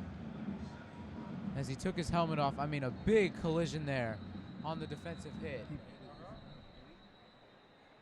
And now they're signaling for a stretcher immediately. Just a horrific hit. Running full speed, and it seemed like he Shaheem Rutherford hit him head on. And he kept going down the field, but fell out, took his helmet off, and he's down. This is Atlanta Football Insider Game of the Week. We will be back after the break. Thanks to our partners, Streets 94.5 Atlanta, the Higher Altitude Foundation, Life Enhancement Services, Prism, Fans' Favorite Fan, and Icky Eye Picks.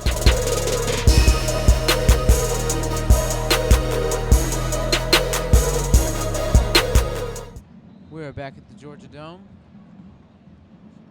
where Ashid Moore was able to get up off the field.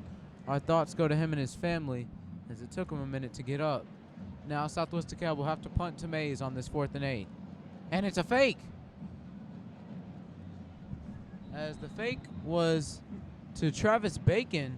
I guess a little desperation there from Southwest Dekalb, as they did not pick up the first down. Now Mays will have great field position. Well, yeah, Southwest Dekalb trying to catch him off guard, trying to line up for a punt and try to run the fake, but Mays was right there, and they sniffed it out.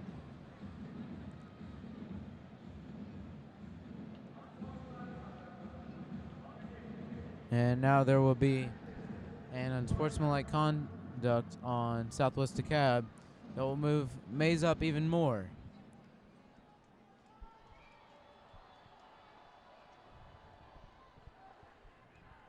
You know, 6 minutes left to go in the ball game. You gotta think if Mays is able to punch it in on this one, pretty much could be the deciding score in the game, pretty much cementing this one for Mays. And you've got to think, if you're the Mays offense, you try and run the clock here instead of throwing it. Yeah, but unconventional wisdom sometimes is what these coaches go with. But like you said, you got the lead and 6 minutes to go left. Try to run as much clock as you can and get out of here with a victory. And a false start early for Mays.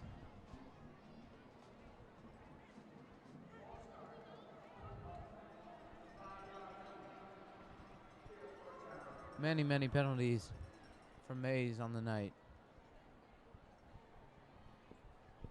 That's one thing you can probably go back to the drawing board. It was a nice, pretty much ended up probably being a nice win for them, but ton of penalties.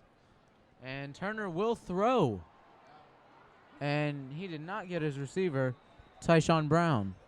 So the clock will stop with 5 minutes and 57 seconds. Yeah, and that was Jordan Eastland on the coverage.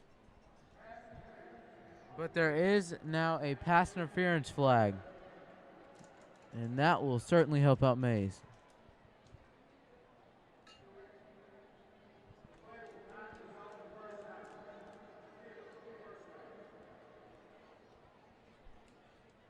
That'll move them up some more. You were saying probably run the clock out and get out of here with the win with 5 minutes. The coaching staff says otherwise, trying to air it out, trying to get the score, trying to catch them off guard. And they got them a pass interference call, so a first down inside the 10-yard line. So Mays will have a 1st and 5.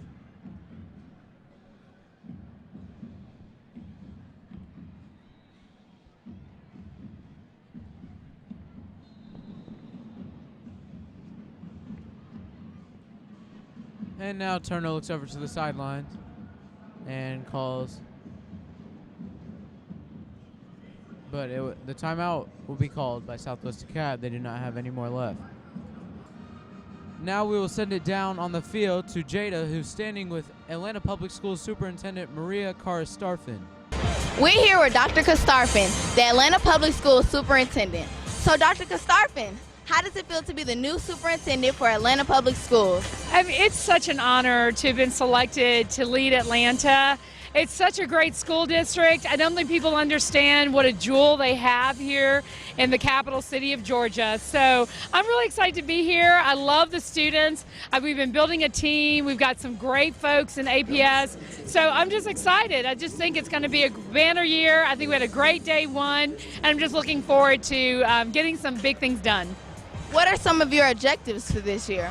Well, we talked a lot about over the summer making sure that we were really ready for the first day of school. We've been pushing a day one campaign that's about attendance, because you have to be in school if you're going to learn something. So we've been working with communities to get students attending more, and we've been supporting our teachers and principals to be able to do a better job. So the other big ideas are around social and emotional learning, making sure our schools are more safe and secure. We want to get a big lift on academics, and we've talked a lot about talent, about recruiting amazing people to be in our school buses, to be in the in the cafeterias, and of course to be teachers and principals. So a talent strategy is another big part of what we're looking at. How is it at your first Domecoming event? I was hoping you'd notice that. It is my first Domecoming, although I think this is the 6th year, so that's kind of exciting for Atlanta Public Schools. I did the Washington Parade, and it was unlike anything I'd ever seen before. The Alumni Network was so committed, and they were so excited. All along the streets, people were coming out of their homes and their businesses to cheer the school on. Today was an exciting day. We had 2 wins out of 3 already. So just hats off to Carver. Congratulations to Mays, too. And so I'm really looking forward to Washington wiping up the fill here in the Dome. So it's going to be great. I'm very excited. And I've just loved meeting all the people and hearing the bands and seeing all the dancers. And I think there was even an elementary school that participated in some of the parades. So it was just great. It was really fun, and people really included me, and I just felt like a part of the family. Thank you.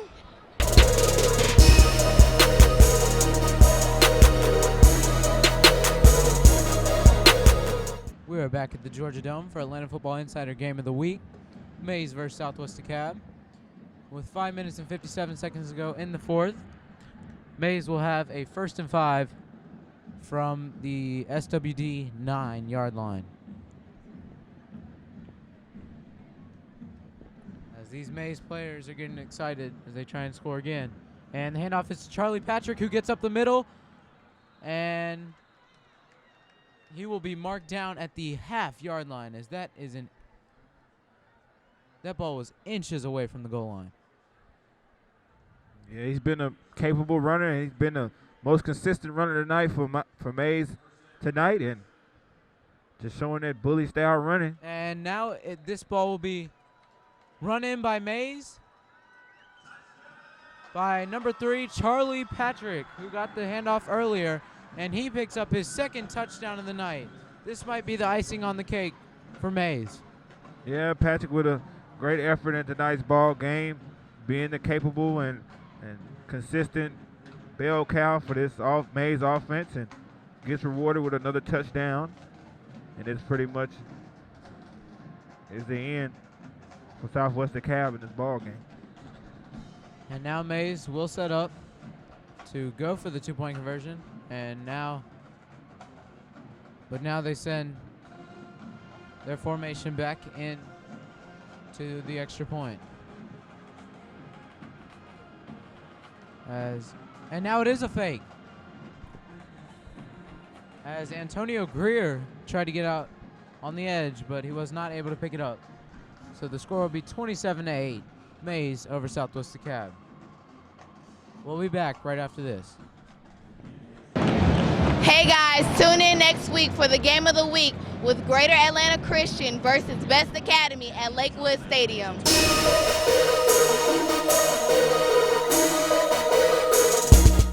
Mays will kick off now after the touchdown with 5 minutes and 30 seconds to go. So Southwest DeKalb has 3 guys deep.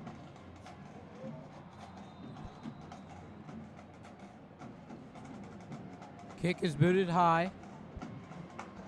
And Southwest DeKalb will take it on a bounce.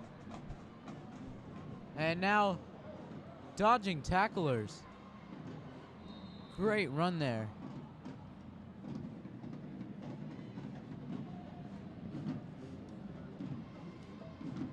By the return man. So SWD will have a 1st and 10 from their own 27-yard line, as this might be the final drive of the game. Yeah, right here in you Southwest DeKalb, he showed a lot of heart and fight in this ball game, but seems to probably going to come up too short. Not enough time to try to get back in the game at this point. What you want to do is just, don't stop here. You want to try to build into next week and try to get some things going on the offensive side of the ball. Try to get some first downs. Try to get down and try to get another touchdown and try to get things started off right going into next week's ball game. So now Tomlin hands off to his running back, Travis Bacon, but that will be a loss on the play. Simple run play right there. Handoff. Little stretch play. It's been a staple for their offense tonight. Not very successful on the ground. This Mays defense had a phenomenal showing tonight. Pick 6, tons of sacks, pressure, and only giving up 8 points. So now on the 2nd 11. Tomlin will drop back and he'll throw, and it's intercepted by Mays. But there is a penalty flag, and now he'll cut back and cuts up the middle now. And it looks like he will get in on the pick 6, as that was for Orlando Jordan's 2nd interception return of the night.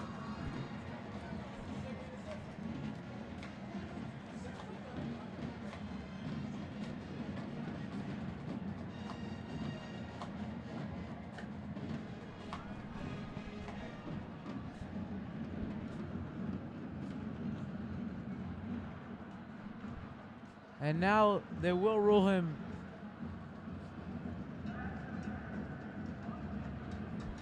but it will be taken back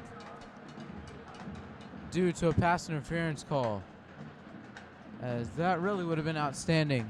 2 almost interception returns in one game. But Southwest DeKalb will get the ball back, and they'll have a 1st down. As you can see, Mays coach Corey Jarvis is not happy at all with his defense right now. Yeah, Orlando Jordan showing you that return ability.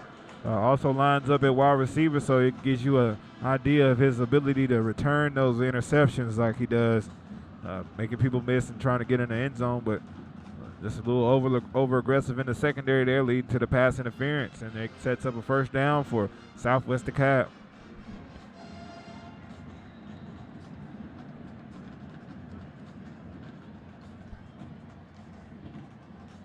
Four minutes and 16 seconds to go in the game.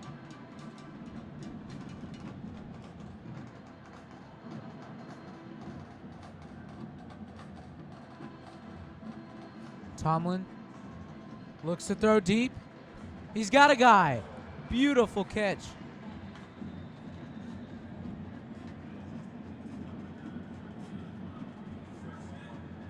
By Kyrie Reynolds. By Travion Moncrief, excuse me. Travion Moncrief, the go-to guy in the first half. We spoke about it, and coming up big on that long pass play down the sideline, catching him in that cover 2 coverage with the safety over top. The cover 2 man, it looked like it. He got a step on him and got the ball down deep.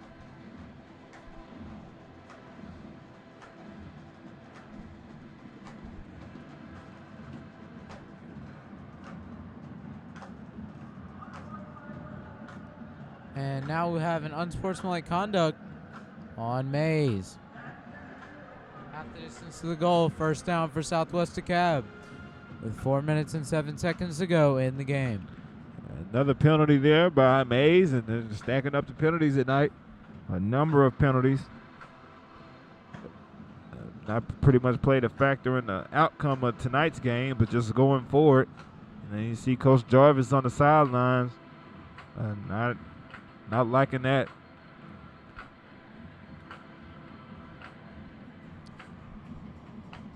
So now Mays will have, Southwest DeKalb will have a 1st and 10 from the Mays 12-yard line. This is almost just what the doctor ordered for Southwest DeKalb, getting the ball inside the 20-yard line, a chance to put some more points on the board. Like, it's 4 minutes left in the game, so you could at least try to get a quick score here, try to get the ball back, see what you can do. But like I said, as far as going forward in the next week, is be a good job by this offense to get back in the end zone. Justin Tomlin has 2 guys on both sides of him. And he throws, but a pass interference there on Mays as his intended receiver was open in the end zone.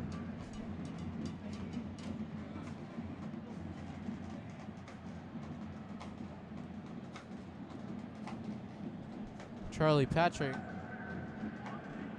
will be charged with the pass interference. Yeah, Charlie Patrick, number 3 there, getting there a bit too early, knocking the receiver down. Just look at the replay. Pretty much a slant route. And he knocked down the receiver as he broke open before the ball got to him. Not a smart play there by Mays, as that'll give Southwest DeKalb a 1st down inside the 5-yard line. Justin Tomlin takes the snap, looks to throw, and he way overthrows Travion Moncrief. Back fade looking for Moncrief, the go-to guy for Justin Tomlin. Not able to connect with him there. Let's see if they might try that halfback dive and set up the first touchdown.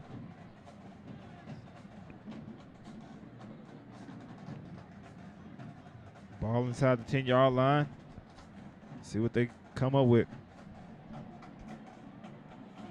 Tomlin now hands off to Travis Bacon, but again, he wasn't able to get anything. Good effort by that D-line for Mays, stopping him short on the play, clogging up those holes in the middle. So a 3rd and 4 now from the 6-yard line.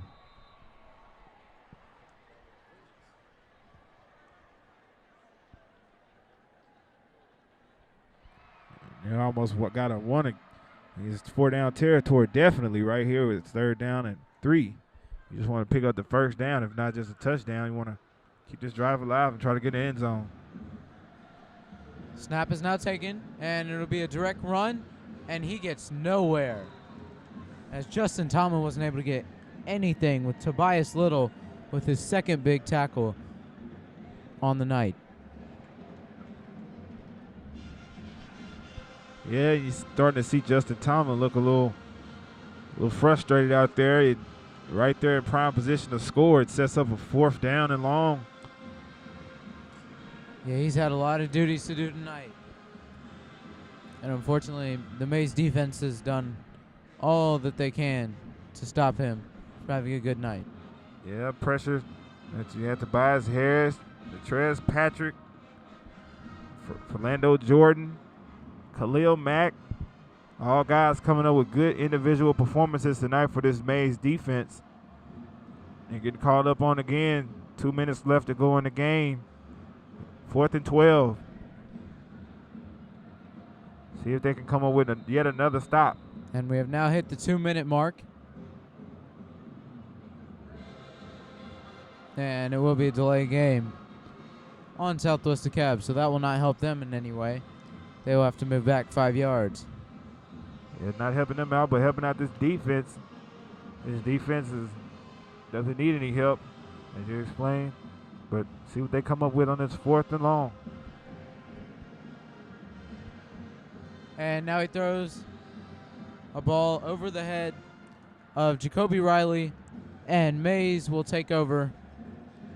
Probably looking to just run out the clock here with only 1 minute and 53 seconds to go in the game. And Khalil Brooks there again on the coverage, pretty much shadowing him the whole time.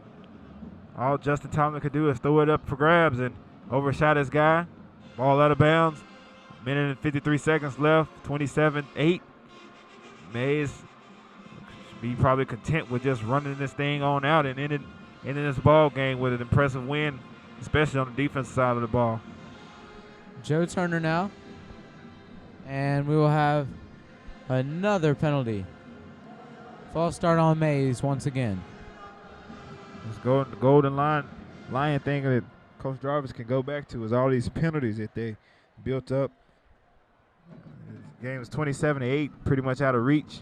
Almost a 20-point win with a number of penalties on all 3 phases of special teams and defense and offensive side of the ball. So something that Coach Jarvis can go back, look at the game film on. And so now a handoff here to Charlie Patrick. And a good job by him of staying in bounds, making sure the clock keeps running. But he will hobble off onto the sideline now as he's grabbing his knee. Hopefully he'll be all right. Yeah, Charlie Patrick, he's now hobbling towards that sideline.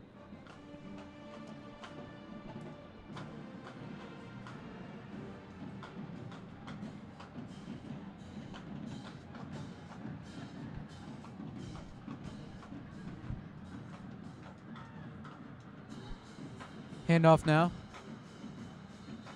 Will be stuffed at the line of scrimmage as that was Bell on the carry. Yeah, defense coming up and making the stop. Seems that this Mays offense is content with running his clock out. 45 seconds to go left in the game, and like I was saying, the Southwest DeKalb team shouldn't hold their heads low. They came out here and battled and fought in tonight's game and just came up short against a team that was a little bit better.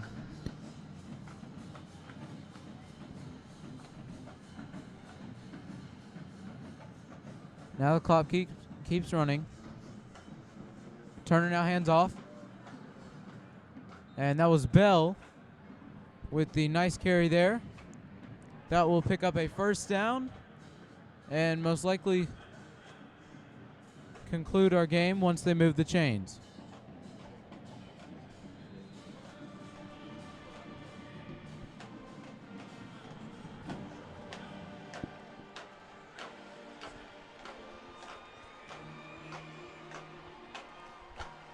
And our clock has hit 0.